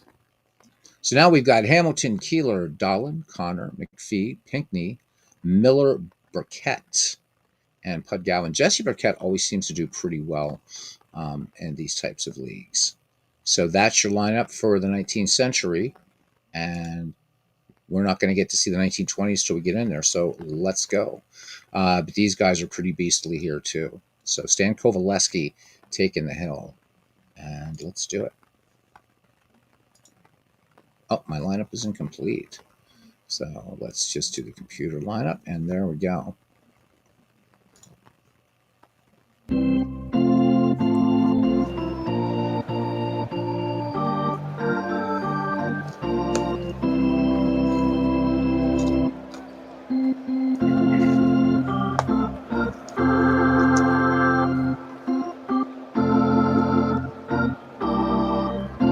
Yeah, that's true. It's 1902. Good point. Good point there, Parallel League. So this is it's around 1902. So yeah, kind of taking a little Niagara Falls trip that he did. Ed Delahanty. What a great player, though. You are absolutely right about that Flip Cannon. Ed Delahanty, one of the greats. Do I have a donation link? No, I do not actually. So and seriously, I'm going to assume you're being facetious, but I'm not. The idea of this channel, and I call it a family here, Flip, is that nobody will ever have to pay. Dude, one thing I don't ever pretend to be is a baseball broadcaster. I'm here to have fun. I love baseball history. This is the only sport I follow. And this community that we have in here is all built constructively. Everybody. That's why I don't really push content hard on this. If somebody makes a comment, drop a like, I don't refer to it. I just say thank you for that. You can go through any number of videos. I never ask people to like or subscribe. I don't want a penny from this. I've already been offered by YouTube to monetize this channel. I don't want to. I want people to be able to come in here and not watch stupid ads and just have fun. Even if I was a good broadcaster, you know? So, no donation link, no nothing. There never will be. I do have some other YouTube channels. You have a good night too, and I do mean that, Flip. You have a good night. Did I see the from the Joe Jackson? Yes, I did. Those were great pictures. So Ken Castro went to the tournament down there, the Apple Regional Tournament in South Carolina, and got to visit the Shoeless Joe Jackson Museum. And I had just watched. I'd forgotten to tell you, Ken, that I watched a documentary on Shoeless Joe about a week beforehand, and the man who's the owner curator of that museum was talking about what a cool looking museum that is. So these pictures are great. These pictures are really, really great. Thank you for sharing those, cuz. All right. So, again, we're going to be playing in a stadium that both of these teams would be like, huh? So, it's the 19th century versus the 1920s. Pud Galvin on the mound for the 19th century. 2 starts in the year, 1-1 with an earned run average of 3. And this will be his first go against the 1920s. And he'll be opposed by Stan Kovaleski for the 1920s. And Kovaleski, 3 starts in the year, 1-2, array of 4.74. So it's 55 degrees here in St. Louis, and let's play ball. Looking at the starting defense here for the 1920s. In left field, former Tiger Bobby Veach. In center, late of the Cubs, Hack Wilson. And in right, native of Baltimore, Maryland, this guy named Babe Ruth. At first base, Hall of Famer Bill Terry. At second, the great Rogers Hornsby. At shortstop, Dave Beauty Bancroft. At shortstop, formerly of the Pirates, Hall of Famer Pie Traynor. Behind the plate, one of baseball's great characters, Muddy Rule. And on the mound, Stan Kovaleski. All right, and leading off here, sliding Billy Hamilton. So Billy Hamilton hitting .320 on the year with 2 runs batted in. So key for the 1920s is going to be keeping Hamilton off the base paths. All right, Paul, thank you for coming in tonight. Paul, so he's got to feed the animals and wife in that order. If you've gone, take care. Thank you. Thank you always ever. Get your day off to a great start. I'm so happy for that. John DFW, welcome in. John, great to see you. Absolutely loved him. Ken says, glad you enjoyed him. The curator told us a story about when he met an old man named Cy Young when he was a kid. Wow, that is amazing. Imagine that. Somebody right alive now who met Cy. I mean, it's so cool to talk to Cy Young. John, I hope you're doing well tonight. All right, sliding Billy Hamilton in the box, Kovaleski, and we're ready to get game 2 underway. 1-2 pitch, and Billy Hamilton promptly grounds hard ground ball into right field past Rogers Hornsby. Babe Ruth up and getting it in, and Hamilton is aboard. And so, cousin, what I'm going to do is I'm going to just anytime, you know the pink love of despair, but this is not StreamYard, so you got to time it at about 5 or 6 seconds if you want anything. But I'm guessing you want Billy to probably steal right now. I'm guessing. I'm going to wait. So, guys, this game might go a little longer because when we got 19th century playing, really like Ken to manage that. So, all right. So, oh my God, John, that doesn't sound good. John says he stopped drinking years ago, but after his day at work, he may start again. Yikes. John, you've been having a couple days like that. I think there was one other broadcast. It was last week. You were talking about a long day and things like that. Man, oh man. All right, not hearing anything. Little hit and run. All right, hit and run. Here we go. All right, Wee Willie Keeler, probably the toughest man in baseball history to strike out. I think what was he struck out once every 47 times at bat, something ridiculous like that. Keeler hitting .261 on the season with 2 runs batted in. Hamilton with an aggressive leadoff first. Kovaleski checks the runner, peers in, has the sign from Muddy Rule. And here we go. And Hamilton off the races, the throw down and the pitch out. And Muddy Rule was looking for it. Sliding Billy Hamilton. Caught dead to right. So 1 down, base is empty. And back in the box is Wee Willie Keeler. 1-0 pitch, and Keeler grounded over second, over Ormsby's head into center field. So the stolen base hurts a little bit there, the failed hit and run. Wee Willie aboard and brings up Bad Bill Dolan. Dolan off to a frigid start, hitting just 108 with 1 run batted in. Kovaleski deals, and this one, Hornsby up with it over to Bill Terry for out number 2. On the play, Keeler will move to second. So potential first run in scoring position. He says, got to be thankful to be 6 feet above the ground. That's the way to keep thinking about it, my friend. Got to be thankful because, yeah, for all we know, the alternative sucks, right? Parallel League says, met Jimmy Reese at spring training and got his pictures. Love hearing the old stories.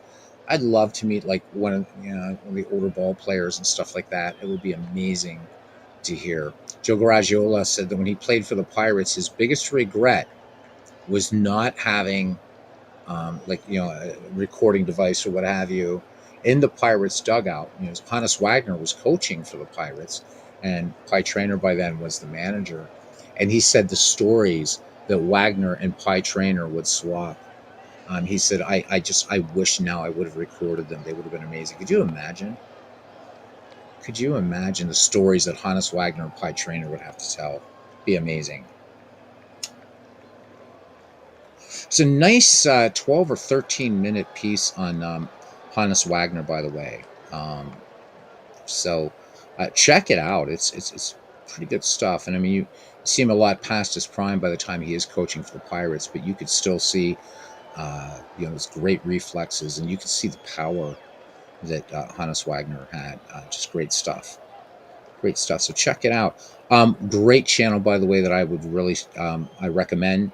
Right up the alley of everybody in this family is called So You Think You Know Baseball. Really, really good channel. So check it out. All right, here is Until Babe Ruth Came Along. Baseball's all-time home run king was Roger Connor. Roger Connor with 2 dingers in the season, 7 runs batted in, and 275 average.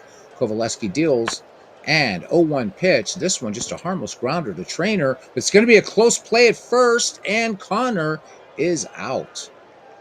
All right, so no runs, 2 hits, no errors. We've played 1/2 inning, the 19th century nothing, and the 1920s coming to bat. Looking at the starting defense for the 19th century in left field, Jesse Burkett, former St. Louis Brown, in center field, sliding Billy Hamilton, and in right field, Wee Willie Keeler. At first base, Roger Connor. At second, Bid McPhee. At shortstop, Bad Bill Dolan. At third base, George Pinkney. And here's a guy that the guys in the Fields of Dreams League learned a lot about George Pinkney, and also, of course, in the Ned McGreevy League. This guy was quite a good player. Behind the plate is Doggy Miller. Got to be one of the best nicknames in baseball. And on the mound, Pud Galvin. All right, leading things off here, one of the most dangerous bats in baseball. Parallel League says a bad day at work is better than a good day at the dentist. Yeah, so Parallel League at the dentist today. Oh my God, yeah. So never fun there. 256 average for the Raja, 4 home runs, 8 runs batted in. Galvin peers in, has a sign from Doggy Miller. Here's the wind, and the 0-1 pitch. Hornsby tags this one out to left field, but it's too high as Burkett will jump on his horse and go to his left and make the catch. So 1 up, 1 down now for Beauty Bancroft, so called because of the grace that he displayed at shortstop. Making his first plate appearance of the season is Beauty Bancroft. Here's the pitch, and Bancroft sends this one out to left field. Burkett has a beat on it, and 3 steps back, and he gloves it for out number 2. Also, a bad day at the dentist is better than a good day getting the dental drill. Ugh. Or the dental bill. Yeah, they're bad. I thought you meant the drills. I hate the drills. Aaron Reed joining us. How you doing, Aaron? All right, 2 down, Hall of Famer Bill Terry also making his first appearance. 1-2 pitch, and Bill Terry looks at a call, strike 3. So Pud Galvin dropping a fastball. We go to the top of the second inning, and we are scoreless. Aaron, sorry I didn't make it last night for our ball game, having you stream over Oh my God, Pure Sim Baseball. So maybe that will be something we'll do coming Sunday night, um, after the Pocket Pennant Run game on Sunday night. Should that come out? Okay. Took me again a good part of a couple hours just to get this fixed properly again. All right, here's Bid McPhee. It would be McPhee, Pinckney, and Miller due up here for the 19th century. McPhee hitting 227, a home run, 3 runs batted in. Kovaleski ready to deal. Here's a 1-0 pitch. McPhee, little tapper back to the mound. Kovaleski to Terry on the 1-3 putouts. 1 up, 1 down now for George Pinckney, the third baseman, hitting 314. Home run, 2 runs batted in. So, hint, hint. Anybody joins the McGreevy League, this might be a guy you want to draft. He's tough. 0-1 pitch to Pinckney. Nice bunt, little surprise bunt, close play at first, but Hornsby covering over there gets the quick throw. So 2 up, 2 down for the catcher, Doggy Miller. Miller hitting 250, an RBI for him. Kovaleski winds and deals 1-2 pitch, and fastball in there. Big swing and a miss. So we head to the bottom of the second. We are scoreless, and it will be Babe Ruth, Hack Wilson, and Bobby Veach due up. Ruth off to a slow start, hitting just 182, 2 home runs, 3 runs batted in for the Salton Swats. And Ruth swings in the first pitch. This one, line drive into right field, base hit. Keeler playing it on the hop, and Ruth is aboard. Babe Ruth with occasional speed on at first, and here comes Hack Wilson, owner of the all-time record for most RBI in a season. Of course, that 1930 season helped him out. And Hack Wilson making his first appearance. So the 1920s at 5 and 7, and the 19th century at 4 and 8, coming into today's 13th ball game. 0-2 pitch on the way, and Hack Wilson looks at a called strike 3. That time, Pud Galvin coming with the spitter. So 1 away. Ruth remains at first for former Detroit Tiger Bobby Veach, hitting 257, 2 home runs, 3 runs batted in. 0-2 pitch from Galvin, and Bobby Veach swinging a miss. And that's 2 down, third strikeout for Pud Galvin. And it brings up Bucko, Hall of Fame third baseman Pie Traynor. First plate appearance for him in the season. 2-0 pitch, and Traynor sends us up the middle, past second into center for a base hit, and going to third on the play is Babe Ruth. So runners at the corners, 2 down for the 1920s, and here's former Washington Senator Muddy Rule. Also, first appearance. So the 1920s shuffling up the lineup a little bit, trying to get above that 500 mark. 1-2 pitch from Galvin, and Muddy Rule is going to be helping out Pud Galvin, swinging it one out of the strike zone. Pud Galvin picking up strikeout number 4. We head to the top of the third inning. No score here in St. Louis in the twilight game of a unplanned doubleheader. So you're not going to play the World Series game till the time comes. We're going to get there, Aaron. I was also adjusting ballparks all day in Pure Sim Baseball for 1968 thing that I'm going to start doing. Yes, shocker, everybody. We're going to have 2 season replays going on this channel. 1968 from Game 2 on, and then 1911. We've got them. So, good old Pud, first known PED user in the game, says Cousin Ken. I think we have to know a little bit more about that one. All right. The 8-9-1 doo-wop, Burkett, Galvin, and sliding Billy Hamilton. Jesse Burkett hitting just 192, a home run, 3 runs batted in. Kovaleski deals 1-0 pitch. Burkett, little chopper up the first base line, and close play. Bill Terry trying to race the speedy Burkett to the bag, and that's not going to work. So Jesse Burkett picking up the infield single. Bill Terry, a great first baseman, I think misjudged Burkett's speed. All right, here's Pud Galvin, and infield in at the corners. Traynor cheating in at third, and Bill Terry at first.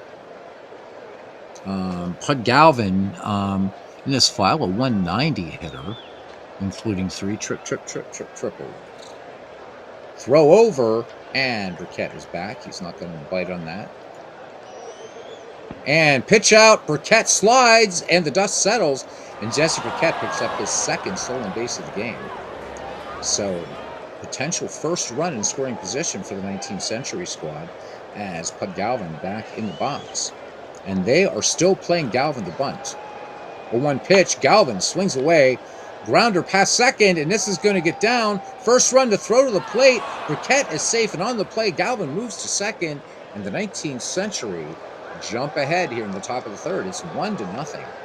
So Galvin had him fooled all the time.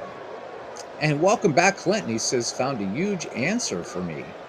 So we injected testicular fluid from dogs and pigs. Really? Wow. Never heard that. I guess that could be a PED. And Clinton has found a huge answer for me. So Clinton's back with us here for a few minutes. Welcome back, Clinton. All right, back at the top of the order, sliding Billy Hamilton. So singled and was caught stealing. Put Galvin at second. Nobody out and a run in for the 19th Century. Valhalla, you do. Oh, awesome. Boy, I'm anxious to hear this. But if you're hurting too much, bud, it can wait. I'll be broadcasting tomorrow night. Modern Relic, welcome in, man. Welcome into Modern Relic. Damn it, I haven't given. Hang on, I got to figure this out, man. I have to give this man a wrench. I don't know why this is not working. So hold on, yeah.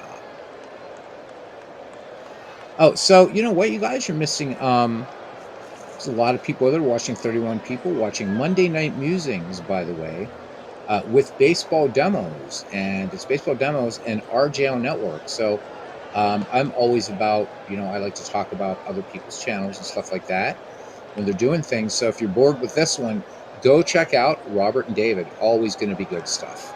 Always going to be good stuff. All right. Let me see.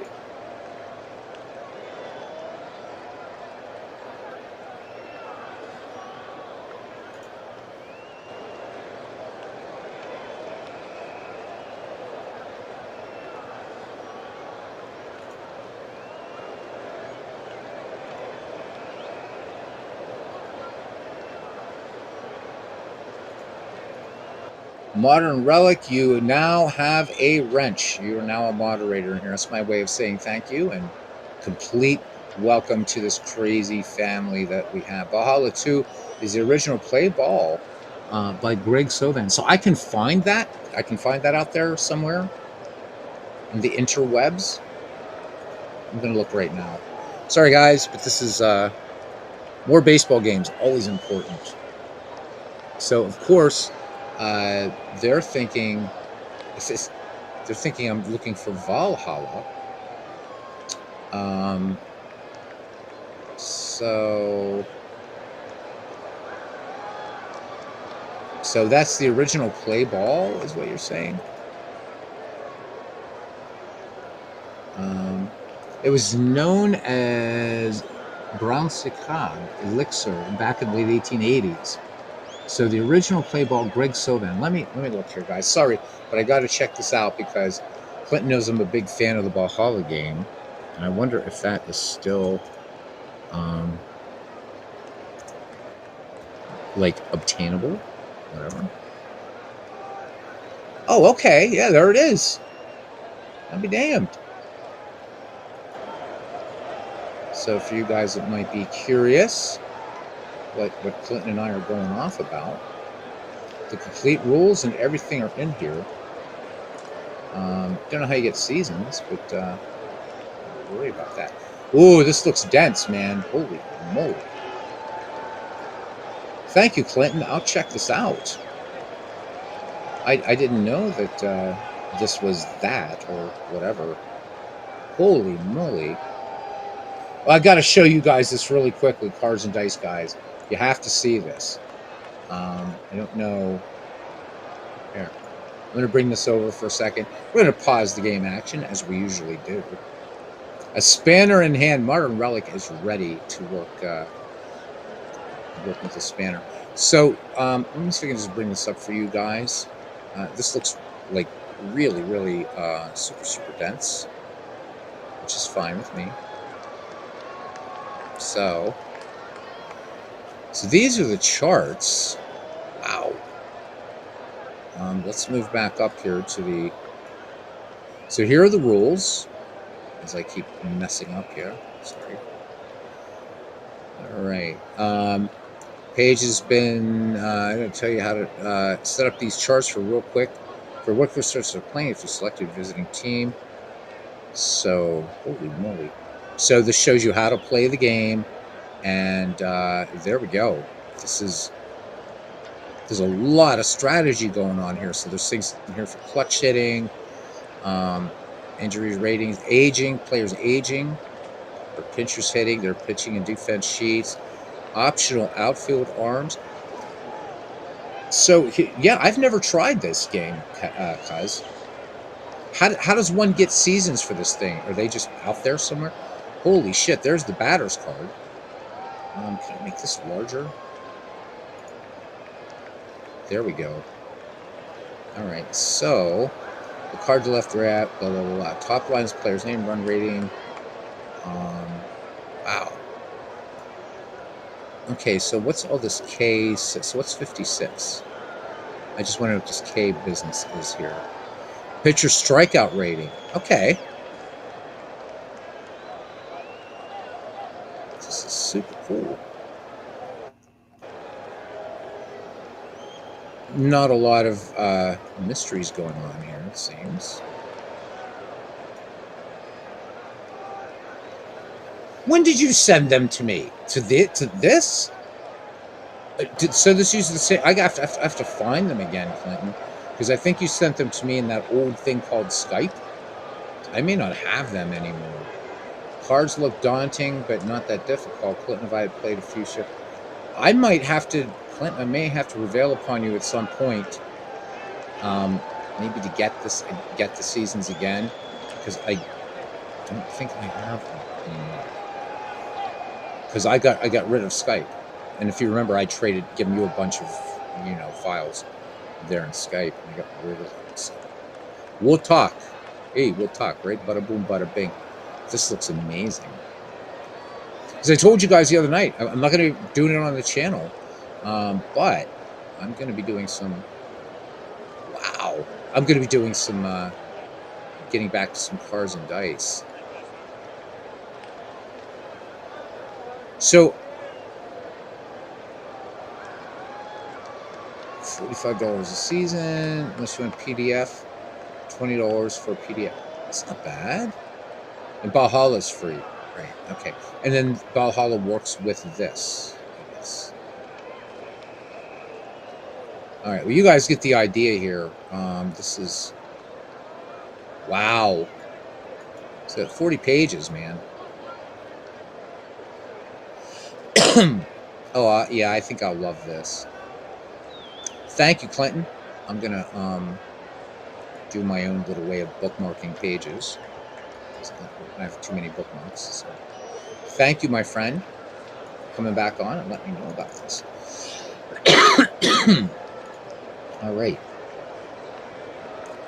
And here we go. Sliding Billy back in the box. And they intentionally walk Hamilton to get to Wee Willie Keeler. I'm not quite sure of the wisdom in that one, but here we go. Keeler singled his last time up. Smoker's lung there, Flip, if you're still awake. Oh, big swing and a miss. So the rare strikeout of Wee Willie Keeler. So one away, and here's Bad Bill, rounded to second. That's him up. Kovaleski deals full count, and Bad Bill Dolan. This one painting the outside corner. Stan Kovaleski making a beautiful pitch there. So called strike 3, 2 down, 2 on for Roger Connor.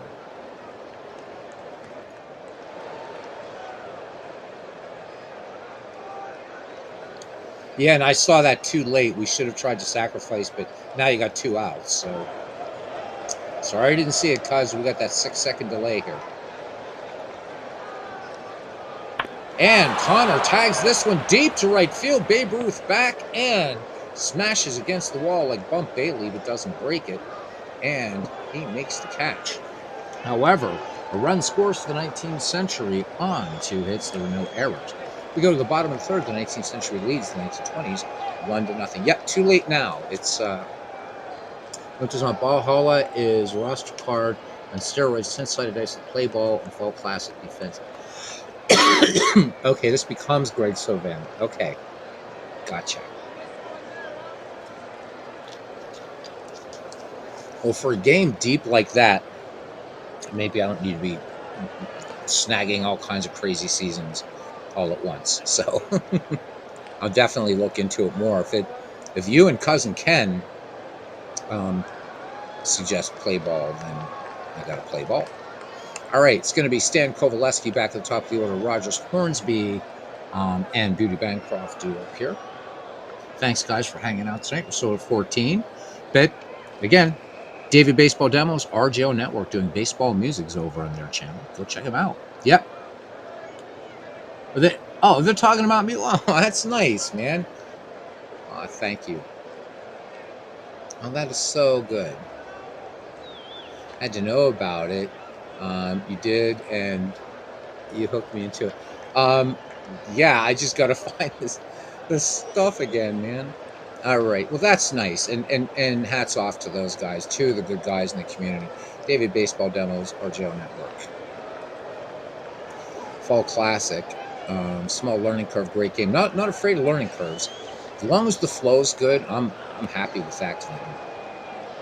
And Ken has been trying to get me into Fall Classic, I think, for the past 2 or 3 seasons now. So I think I'm going to have to break down and do it. Free demo teams. All right. I'll give them both a go. You know, it's called like constructive things to do with your time, right? 0-2 pitch on the way, and Kovaleski swinging a miss. So Pud Galvin, he of the testicular fluid, picks up his 5th strikeout. What was that elixir called again? I have to see it one more time. You don't have to type it, Ken. I'll just find it. Okay, so Brown Sicard elixir. All right, good stuff. I love it. All right, here we go. In the box now, the Raja Hornsby last time flied to left center. Oh, thank you, Clinton. I appreciate that. I mean, there's no hurry or anything. I would appreciate it. Again, so very much. 1-1 pitch. Long fly ball center field. Hamilton looks up. This one off the wall. Hornsby going for 3. The tag by George Pinckney at third. And they're not going to get Rogers Hornsby. First triple of the year. Rogers Hornsby. Right. Ken says he finished his 2023 Fall Classic Phillies replay. Stats are better than average, top notch. Man, you guys are selling me hard on Fall Classic baseball. How far back does Fall Classic go, cousin and Clinton? Because I can't do any of this 21st century nonsense. Just can't do it. Can't do it. You know that. Hornsby 90 feet away, 1920s. And with a great opportunity right now to tie things up. Beauty Bancroft fly to left back in the first. Galvin deals 0-2 pitch, and no dice, baby. Beauty Bancroft swings and misses. So 6th strikeout for Pud Galvin. 2 away, pressure on Bill Terry. Bill Terry with an trying to race Jesse Burkett to the bag. We saw that with 1908. All right, that's cool.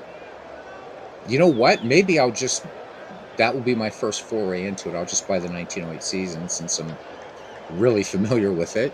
Makes sense. So that way, at least I'm not guessing at players. Because if I tried to do a 2023 thing, no way. I wouldn't know like any of the players. All right, Bill Terry is 0-for-1. Struck out. Pud Galvin looking to get out of a bit of a jam here from the stretch. He deals 0-1 pitch, and this should end the inning. And room service bounce to Dahlin. Plants and throws. Close play at first. They're not going to get Bill Terry. Infield single. So how about that? Bill Terry allows an infield single to happen and now gets one of his own. So the 1920s tie it up here in the bottom of the third. It's 1-1. And brings up Babe Ruth. So the Sultan SWAT with a single back in the second inning. 1-2 pitch. And Babe Ruth comes up empty. So fooled on the pitch there. A little change-up action. We go to the top of the fourth inning, but one run does score for the 1920s and 2 hits, no errors. It's 1-1. As much as you rag on Cousin about playing, get him out, strike him out, the stats were great for his Phillies. Awesome. Yeah, I mean, this Fall Classic, for a game to get that kind of praise from you guys, it's got to be good. It's got to be good. All right, we got Bid McPhee, George Pinckney, and Dougie Miller due up here. McPhee grounded back to Stan Coveleski back in the second. Coveleski deals 0-1 pitch. McPhee popped foul, third base side. This one should make the seats, and indeed it will. Big arcing shot, and about 20 rows back. McPhee back in the box now, and the count, no balls, 2 strikes. And McPhee straightens it out, and with authority this time. This one high and deep, and open the window at Minnie, and this tie is broken again in the top of the fourth. The 19th Century doing a little bit of long ball, 377 feet.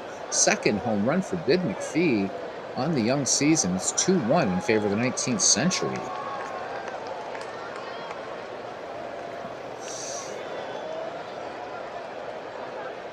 Okay, so Ken Castro is going to keep a secret. He's going to let Clinton know later, and maybe Clinton will pass it on to me while he was playing modern baseball, because to see Ken playing 2023 baseball was kind of freaky. Okay, I will do that, Cousin. I will do that. I will wish, as it were. George Pinckney, thank you. Mike, he's back. Mike's back, and he says, Mike, what? He says, just finished your 7th 60-14 bracket spoiler, 1926. Washington Senators defeat the 47 Tigers. Mike, I haven't forgotten. We just had a little bit of fun over here with a new visitor, and so then we just decided to play another game, man. I'm so interested in this project you're doing, even just to see it. So the 26 Senators.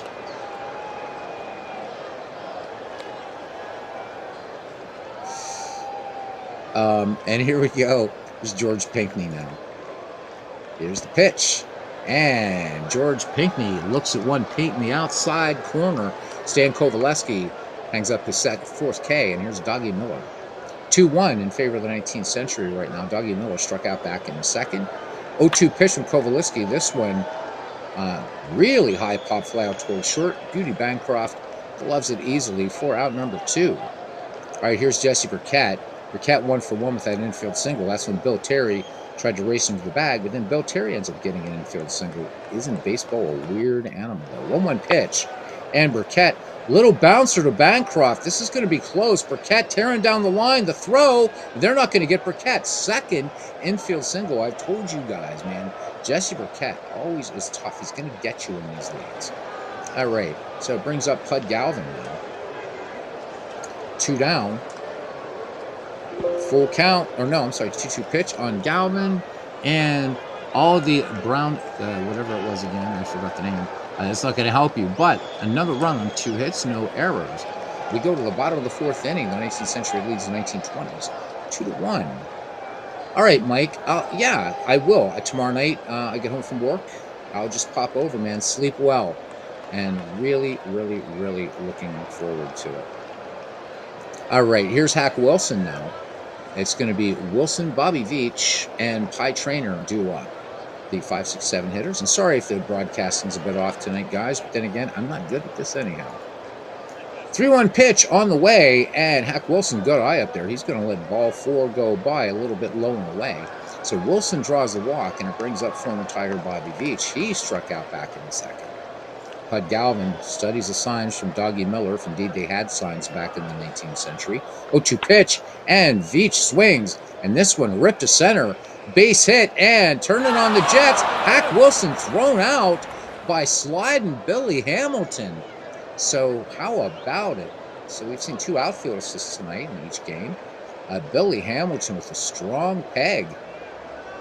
So Bobby Veach will move to second on the play, but Hack Wilson just didn't have the wheels for that, and sliding Billy coming in, just great momentum, sets and fires a frozen rope to George Pinckney. Got that tag down in a millisecond.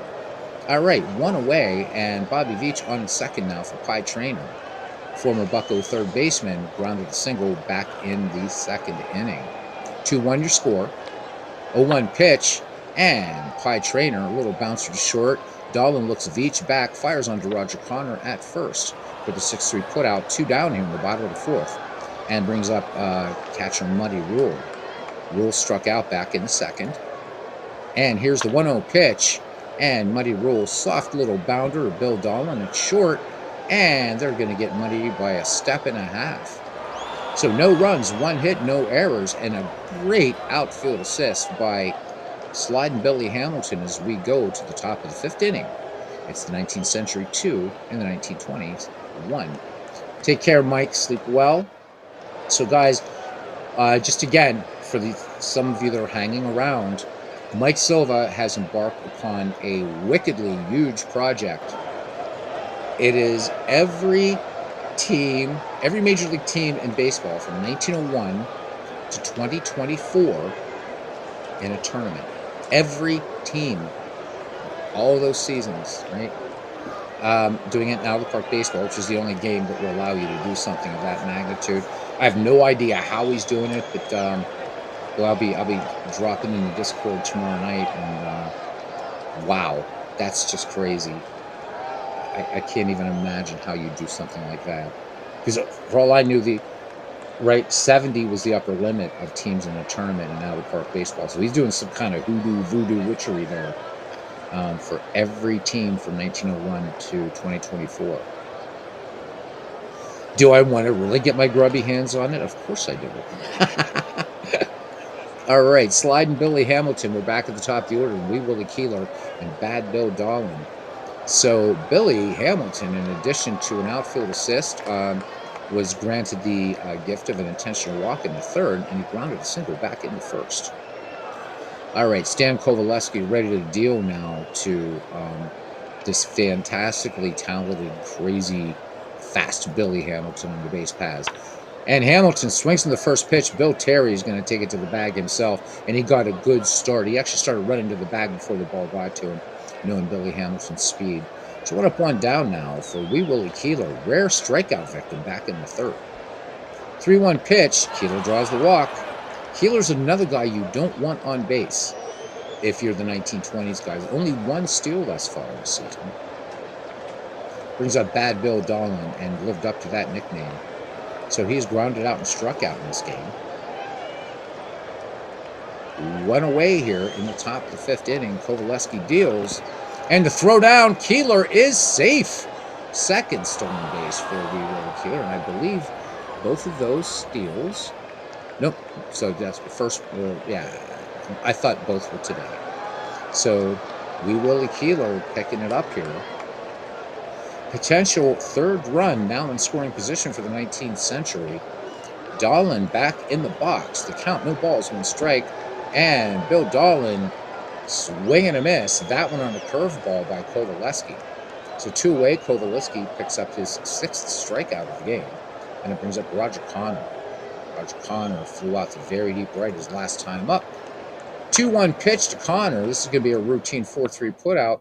Hornsby sets and fires on to Bill Terry for out number 3.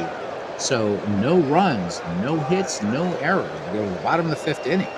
The 19th Century holding on to a 2-1 lead, and Galvin pitched himself out of a little pickle earlier in the game. So good matchup tonight. 2-6-0 thus far for the 19th Century, and 1-5-0 for the 1920s.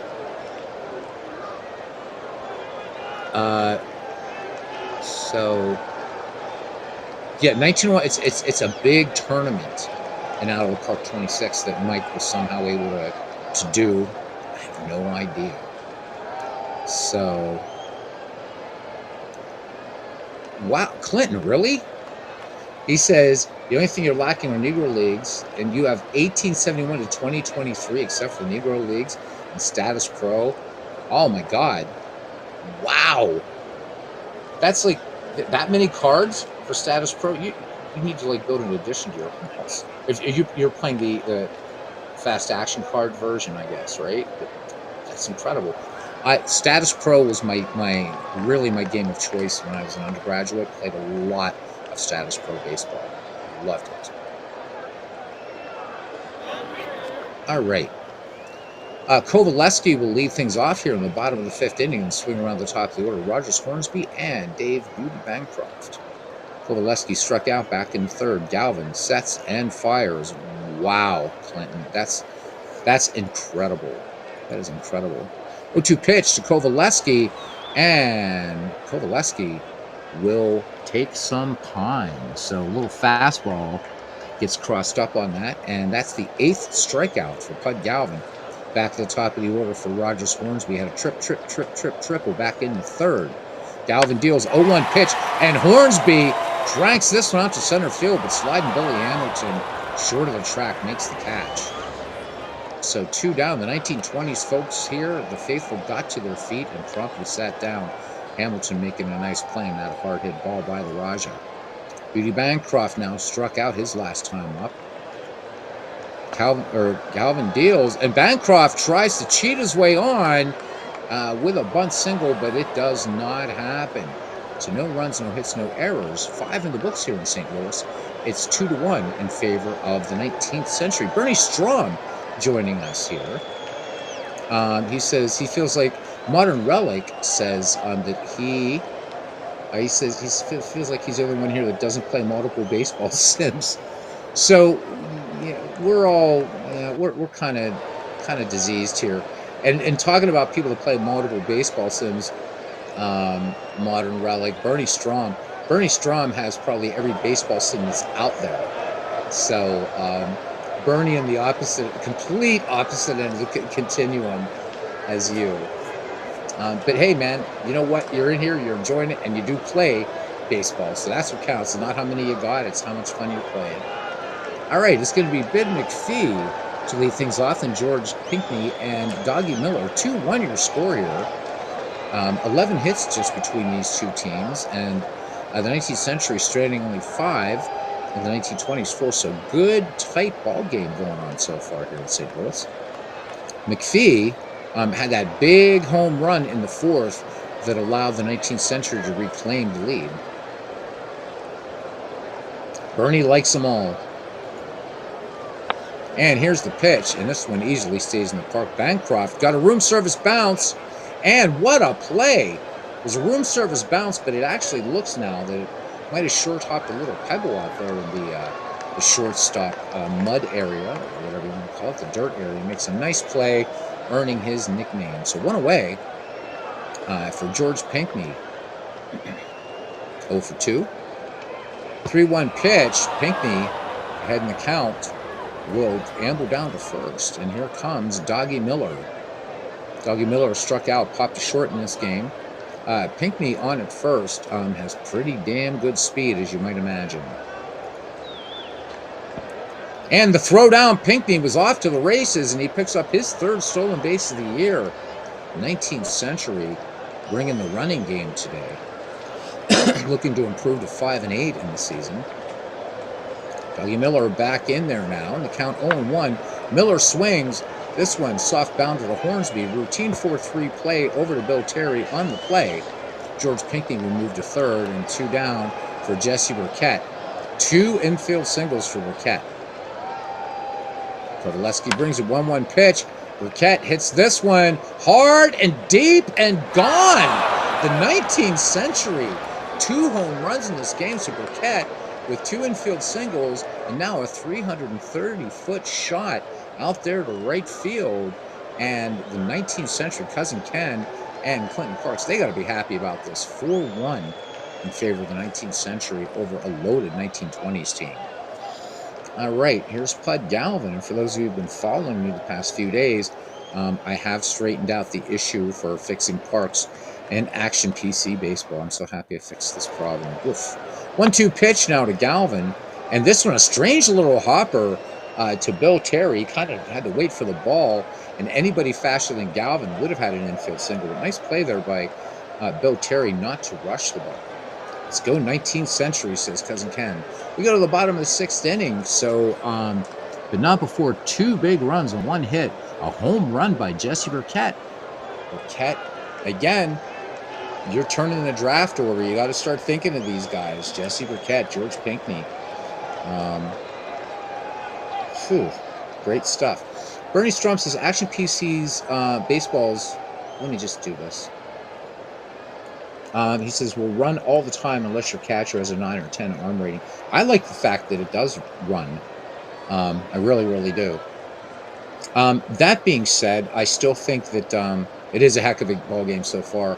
I still think that of all the baseball sims I've played, out of the park baseball still plays sort of small ball, if you will, dead ball, the best of any baseball game I've played. But I'm glad that it does play aggressively. And I will say too, Bernie, I've turned on the base running coach on this since I'm usually not managing a team. So it's made some wise choices, although Billy Hamilton gunned down stealing in this game. So interesting. All right, here's Bill Terry. And some night I am going to start getting back into reading up on players because he and George Sisler are two players I'm on a crusade to get people to learn about, to remember. Infield single that scored Rogers Hornsby back in the third for former New York Giant Bill Terry. Here's the pitch. Terry, first pitch swinging, lined hard into right, base hit. Keeler plays it on the hop, gets it back into Bid McPhee. So Bill Terry aboard, not known for his speed, but you don't want to take the bat out of this guy's hands. Babe Ruth, 1 for 2. Singled and struck out in this game. Again, remind you guys one more time over baseball demos and RGO Network baseball musings on baseball demos channel. So check that out. 3-0 pitch, and Babe Ruth draws the walk. So 2 on now. Things get interesting as a potential tying run comes to the plate and a dangerous bat of Hack Wilson. Hack Wilson was gunned down on that Billy Hamilton outfield assist. So Wilson walked his last time up. He is 0 for 1. 1-0 pitch, and Wilson, fly ball, left field. Burkett back, and at the wall, off the wall, Bill Terry will score. Coming around also to score will be Babe Ruth, and Hack Wilson with a 2 RBI double, and it is 4-3.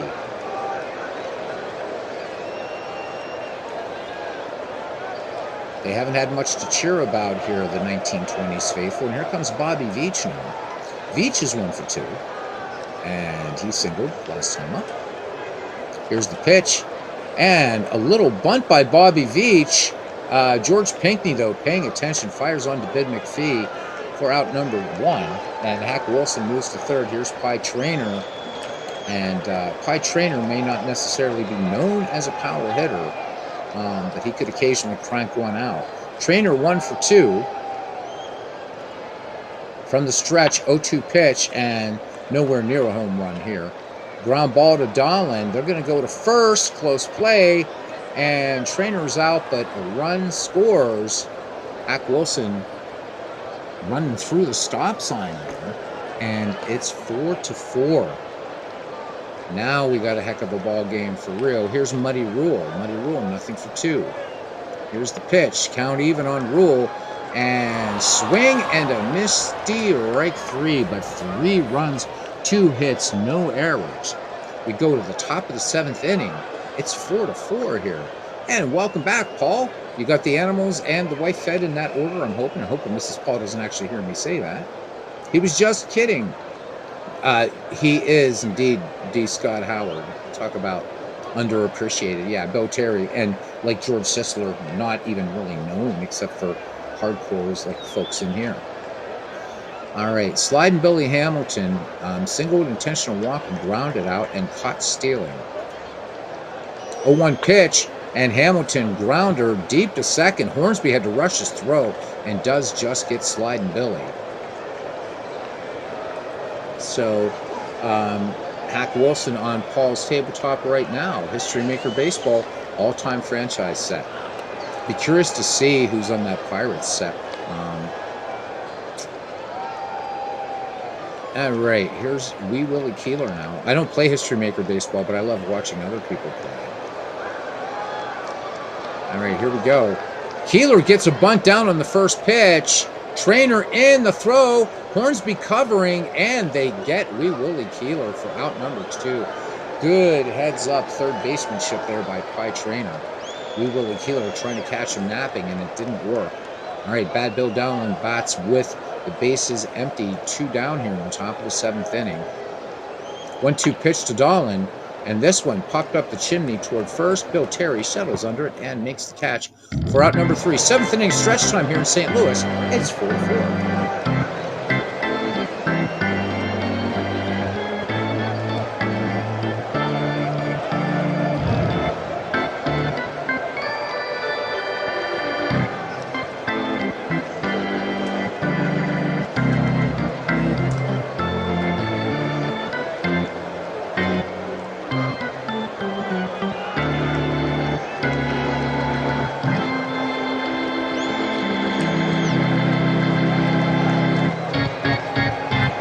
All right, welcome back. Here we go to the bottom of the 7th inning, and we got us a good ball game here. Tied in the line score, 4-7-0 for each of these teams. The 19th century stranding 5 men, in the 1920s 4, but other than that, we got us a real bona fide, as they used to say, bona fide tie.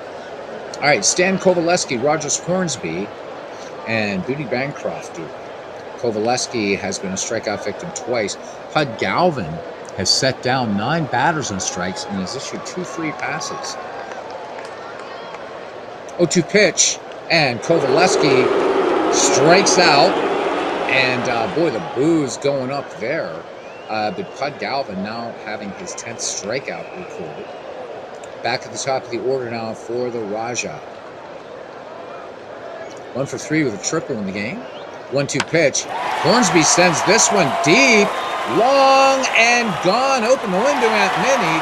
That one almost shattered that Jumbotron screen out there. Rogers Hornsby goes yard 415 feet, and the 1920s take a lead for the first time in this game. It is 5-4. Hornsby got his money's worth on that one. All right, here's Bancroft now, 0 for 3. 0-2 pitch, and Bancroft is the 11th strikeout victim of Pud Galvin. Galvin dropping the curveball on him. All right, here is Bill Terry. Bill Terry is 2 for 3 with an RBI back in the 3rd. This scored Rogers Hornsby. Let me see. So Paul says, I'm going to say it now, greatest baseball game of them all, especially with strategy cards. So I guess we're talking about History Maker Baseball. Wow. Okay. He says, but Appa Master Game rapidly climbing his rankings annoyingly as he avoided it for so long.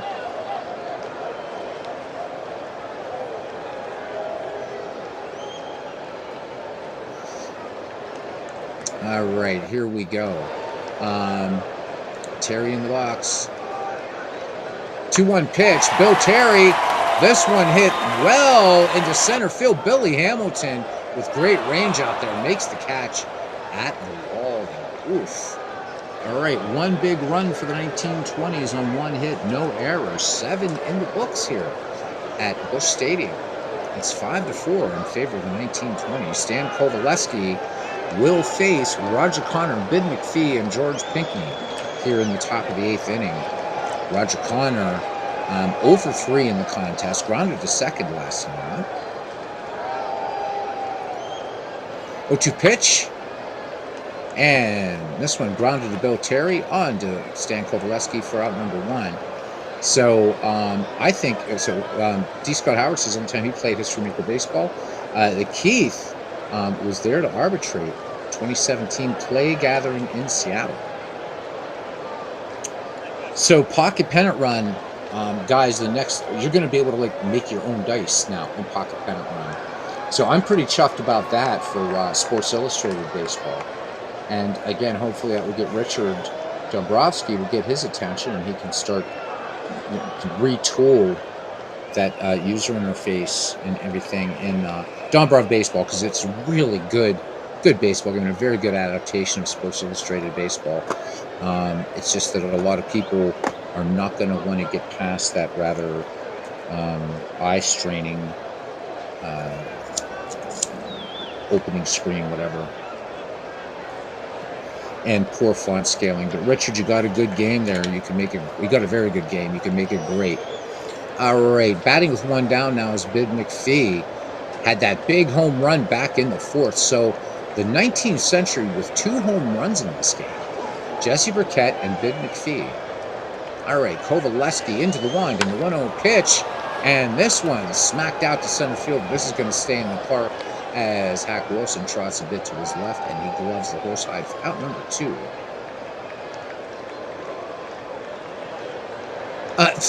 These got Harrison's. I'm loading my own dice for years. Yeah, that's true. But not in baseball games. Not in baseball games. Usually. No, I wouldn't cheat in a baseball game. Would I? Okay, anyhow. So George Pinckney walked his last time up. 2 down here, 5-4 your score. It's been a good ball game. 3-0 pitch. Pinckney draws the walk. So potential tying run is on board, and it brings up Doggy Miller. Doggy Miller, nothing for 3 in the ball game. So time for Doggy to come through clutch here.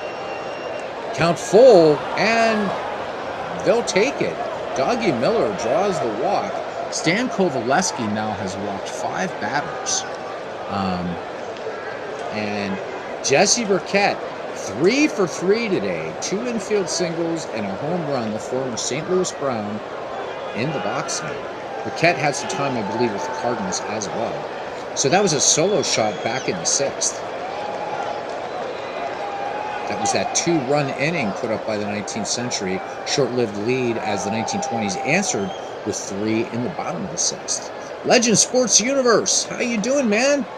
It is great to see you. When's baseball starting up again? you know I'm going to ask you.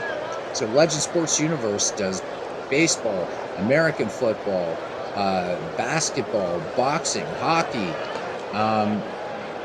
Probably do lacrosse, curling, hurling, and rugby, if those things are available out there. He's not doing cricket yet. But no, seriously, great channel, Legend Sports Universe. And his franchise stars Baseball League. Your 5 hint, when hint, please let us know.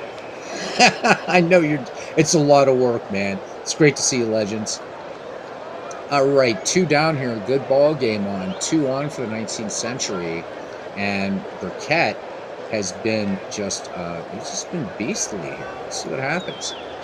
And Muddy Rule out to talk to Kovaleski quickly. Now back behind the dish. Burkett swings, and they're going to keep him off the bases this time. Wait, they do not. They do not. Hornsby tries to race Burkett to the bag.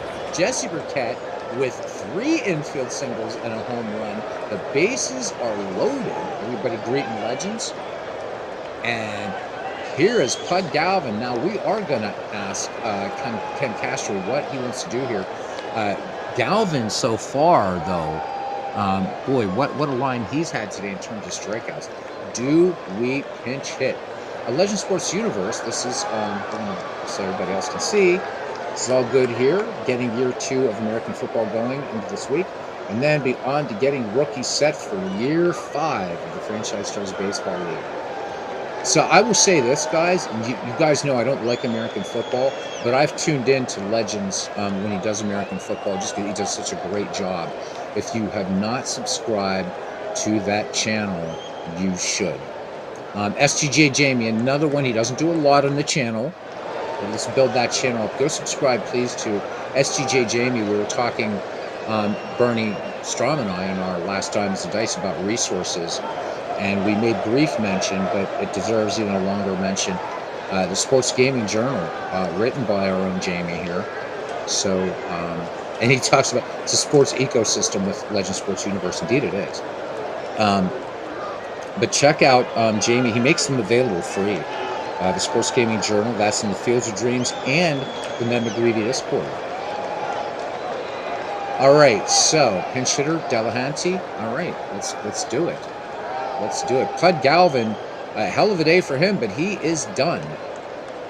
He is done, and Ed Delahanty will come on to pinch hit, bases loaded situation. So Jesse Burkett absolutely just perfect day, and you want to see the 19th century actually pull this thing off. With Burkett, just amazing. I'm glad he lived up to his advanced billing. So if you're going to play in the McGreevy League, this is a guy you definitely want to get, is Jesse Burkett. All right, here we go. Yeah, Legend Sports Universe saying SGJ is a great read. Indeed, it is. So you guys, you're thinking about Jamie just is such a brilliant writer, and he should be doing this professionally. Just excellent. All right, here we go. George Pinkney at third, Doggy Miller at second, and superstar Jesse Burkett just showing off tonight on at first. He's smiling down from heaven right now.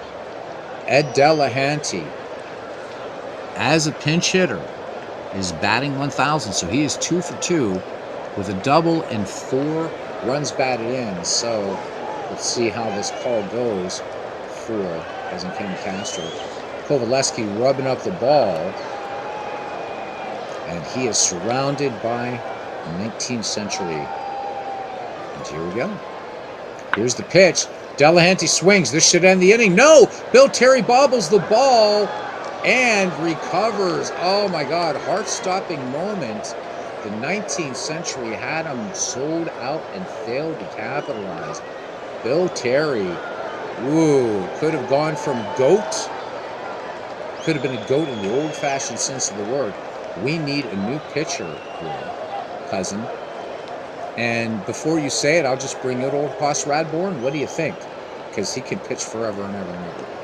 Let's just bring in old Hoss for Cousin Ken Castro. So Delahanty's day is done.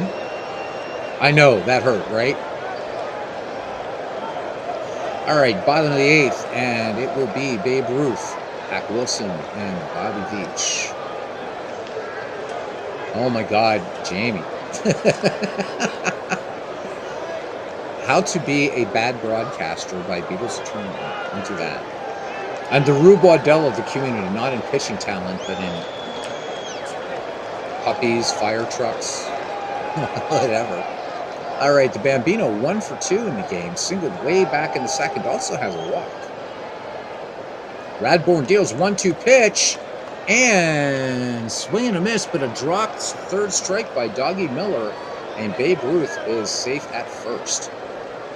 All right, Hack Wilson 1 for 2, RBI double that scored Bill Terry back in the 6th. Wilson digs in the box, Ruth leads off first.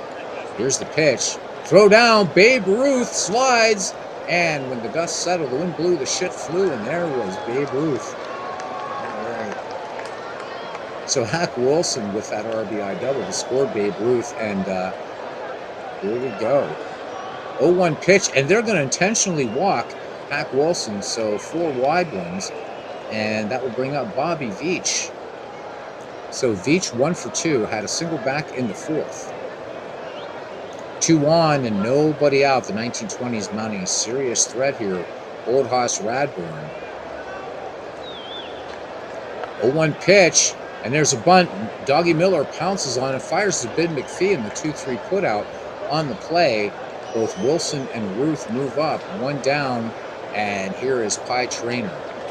Pie Traynor grounded in the 6th his last time up, but scored Hack Wilson. Radbourn deals, big strikeout there. Strike 3 called on a fastball from Old Hoss, 2 down. He's just got to get past Muddy Rule now. When we go to the 9th for the 19th century, that's going to be the last shot here. And I forgot to put up the lineups on the other side. I got to remember to do that. All right, here we go. 1-2 pitch. And Muddy Rule bouncer to Roger Connor, and Old Hoss Radbourn gets out of a mess. We go to the top of the 9th inning, and we are at the top of the order. Sliding Billy Hamilton, Wee Willie Keeler, and Bad Bill Dolan. 5-4 is the score. Facebook Sports Games Journal group is the easiest place to get all the issues. But if you're not a Facebook user, Jamie says he can email it to you. No, Paul, trust me. People come here like Flip Cannon because it's Oh, baseball demos, man. I saw you guys were on. I told everybody go check you guys out.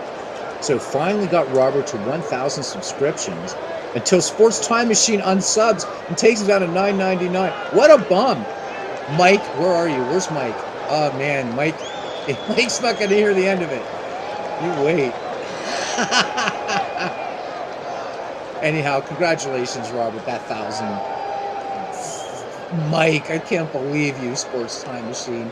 What a guy. What do you expect? He's from New Jersey, right? So what do you want? He's going to do these things.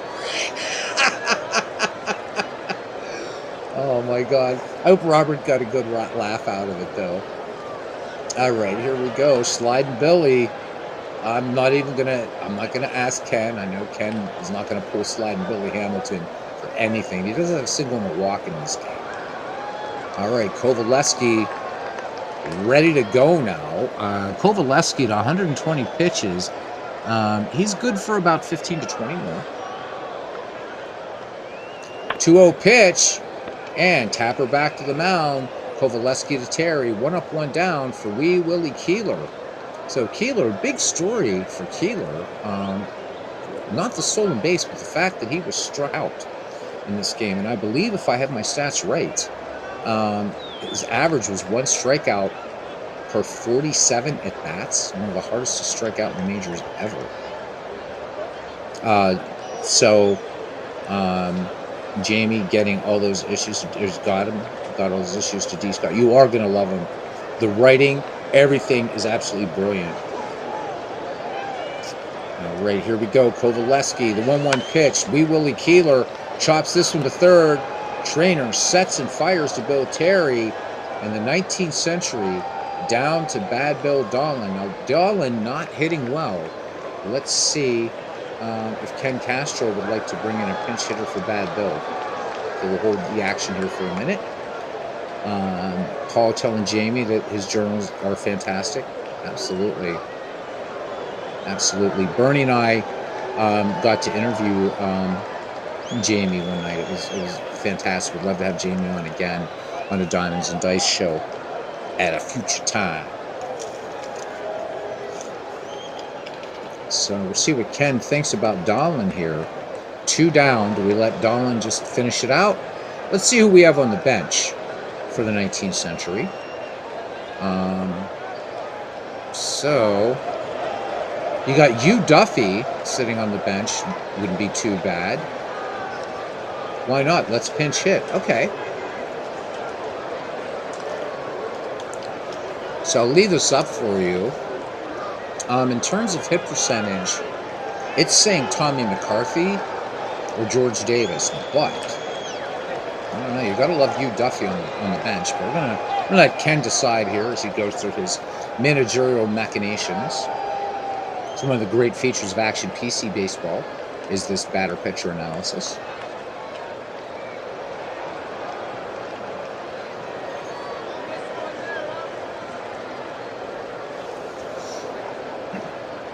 Dan Bruthers. Dan Bruthers, it shall be. The only lefty on the bench, and actually has the best hit percentage here. I was even looking at the top there. All right. So Dan Bruthers, nicknamed Big Dan. If you ever see a picture of this guy, you'll know why. Oof. 21 homers in this file. This is his first plate appearance in the league. The big lefty stands in. Kovaleski rubbing up the ball. Muddy Rule sets the target. And the wind in the pitch. Bruthers ends the game with a high. If I might borrow one from Legend Sports Universe, this is going to have snow when it comes down. What a great ball game. The 19th century have nothing to be ashamed about. Your final score, 5-4. Let's do our quick game recap, and we are out of here. First, highlights, and I think this man, even though it was in a losing cause, deserves player of the game. Jesse Burkett went 4-for-4 with a home run, 2 runs batted in. Bid McPhee went 1-for-4 with a home run. For the 1920s, Hack Wilson goes 1-for-2, 2 runs batted in, and the Raja 2-for-4, a home run and a triple. Stan Kovaleski improves to 2-2. Pud Galvin falls to 1-2. line score. The 1920s improved to 6 wins, 7 losses, 5 runs, 8 hits, no errors. For the 19th century, they fall to 4 wins and 9 losses, 4 runs, 8 hits, clean ball game, no errors. How about that? Let's look at the pitching here. Pud Galvin went 7, 5 earned runs, gave up a home run, walked 2, struck out 11. Old Hoss Radborn worked an inning in relief, walked 1, struck out 2. Kovaleski went the distance, 4 earned runs, 2 home runs, 5 walks, 6 strikeouts. So let's see. Who does I think player of the game is going to be? It is going to be. So they're giving the MVP to Rogers Hornsby. No disrespect to the Raja, but got to give this one to Jesse Burkett. So I'm not sharing it. Jesse Burkett gets player of the game for this one. 4 for 4 with 2 RBI. That home run. So Burkett gets those player of the game honors. All right. So that pretty much does it. It was fun to do 2 tonight. This was cool. Paul says, thank you, Monsieur Beatles. Take care, everyone. Paul, be well. Be running into you again. A disappointing loss, but nothing to be ashamed of. And these 19th century guys are going to come back. So very, very early in the season. A long, long way to go.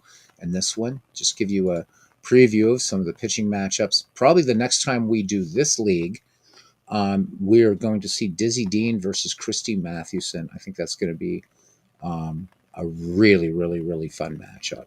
I mean, the other ones we'll get to see at another time. So let's autoplay these guys out really quickly. So first, Holiday versus Catfish Hunter. This is the 2000s versus the 1970s. The 2000s at 7 and 5, and the 1970s at 5 and 7. Let's autoplay this bad boy. And the 2000s take this one 6-3. Catfish Hunter takes the win. Holiday the loss. Catfish Hunter undefeated goes to 3-0. Holiday 0-2. Catfish Hunter with the complete game and 3 strikeouts. Next one, Hal Newhouser versus Grover Cleveland Alexander. Great matchup, but we will see it again at some point in the season. Let's autoplay it quickly. And boy, this was a good ball game. 8-7, the 1940s. Take this one from the 1910s. This was a 12-inning affair. Barry gets the win, 1-0. Lang takes the loss. He goes to 0-1. I'm sorry. And Gordon goes 3 for 6 with 2 home runs and 3 runs batted in. Finally, the 1980s and the 1960s. This is McCaddy and Bunning. And your final score, the 1960s, take down the 1980s, 11-7, and 13 innings. Abernathy with the win, Hernandez with the loss. Well, gets the loss, then the win, if that makes any sense. Or Levon Fernandez gets the win, I'm sorry. So whatever it's saying up there is what it's saying. I'm not worrying about it. Williams goes 3 for 6 with a home run and a double. So we're not going to autoplay this one. Dean and Mathewson, that's a marquee matchup if ever there was one. When we come back to this, I don't know when it will be, but we will. So no, I'm not touching it. I didn't Clinton. That's why I got off of here. That's why I got off of there. So this is going to be a fun one. The 1930s at 7 and 5, and the 1900s at 9 and 3, and Mathewson and Dean. You're very welcome, cousin Ken, and Bernie, and everybody. Yep, Jesse the Crab Burkett gets it. He definitely gets player of the game. Just saw that now. Guys, until the next time, and I want to thank Todd B. especially for his quick work with the spanner, and our new spanner member, of course, Modern Relic, buddy. Thanks for coming in. All right, guys. Thanks everybody for coming in, and probably not going to be on tomorrow night. Going to go see what devilry Mike Silva is up to with Out of the Park Baseball in a tournament with every team in baseball history from 1901 to 2024. So definitely check that. Congratulations to Robert. He will have 1,000 subs by tomorrow. And Sports Time Machine, you just wait. We're not going to let you live it down, buddy. Everybody be well. And as I always say, I mean, you guys are family. You mean everything to me. It's wonderful that we all get together and do this. And see you around the batting cage. Good night.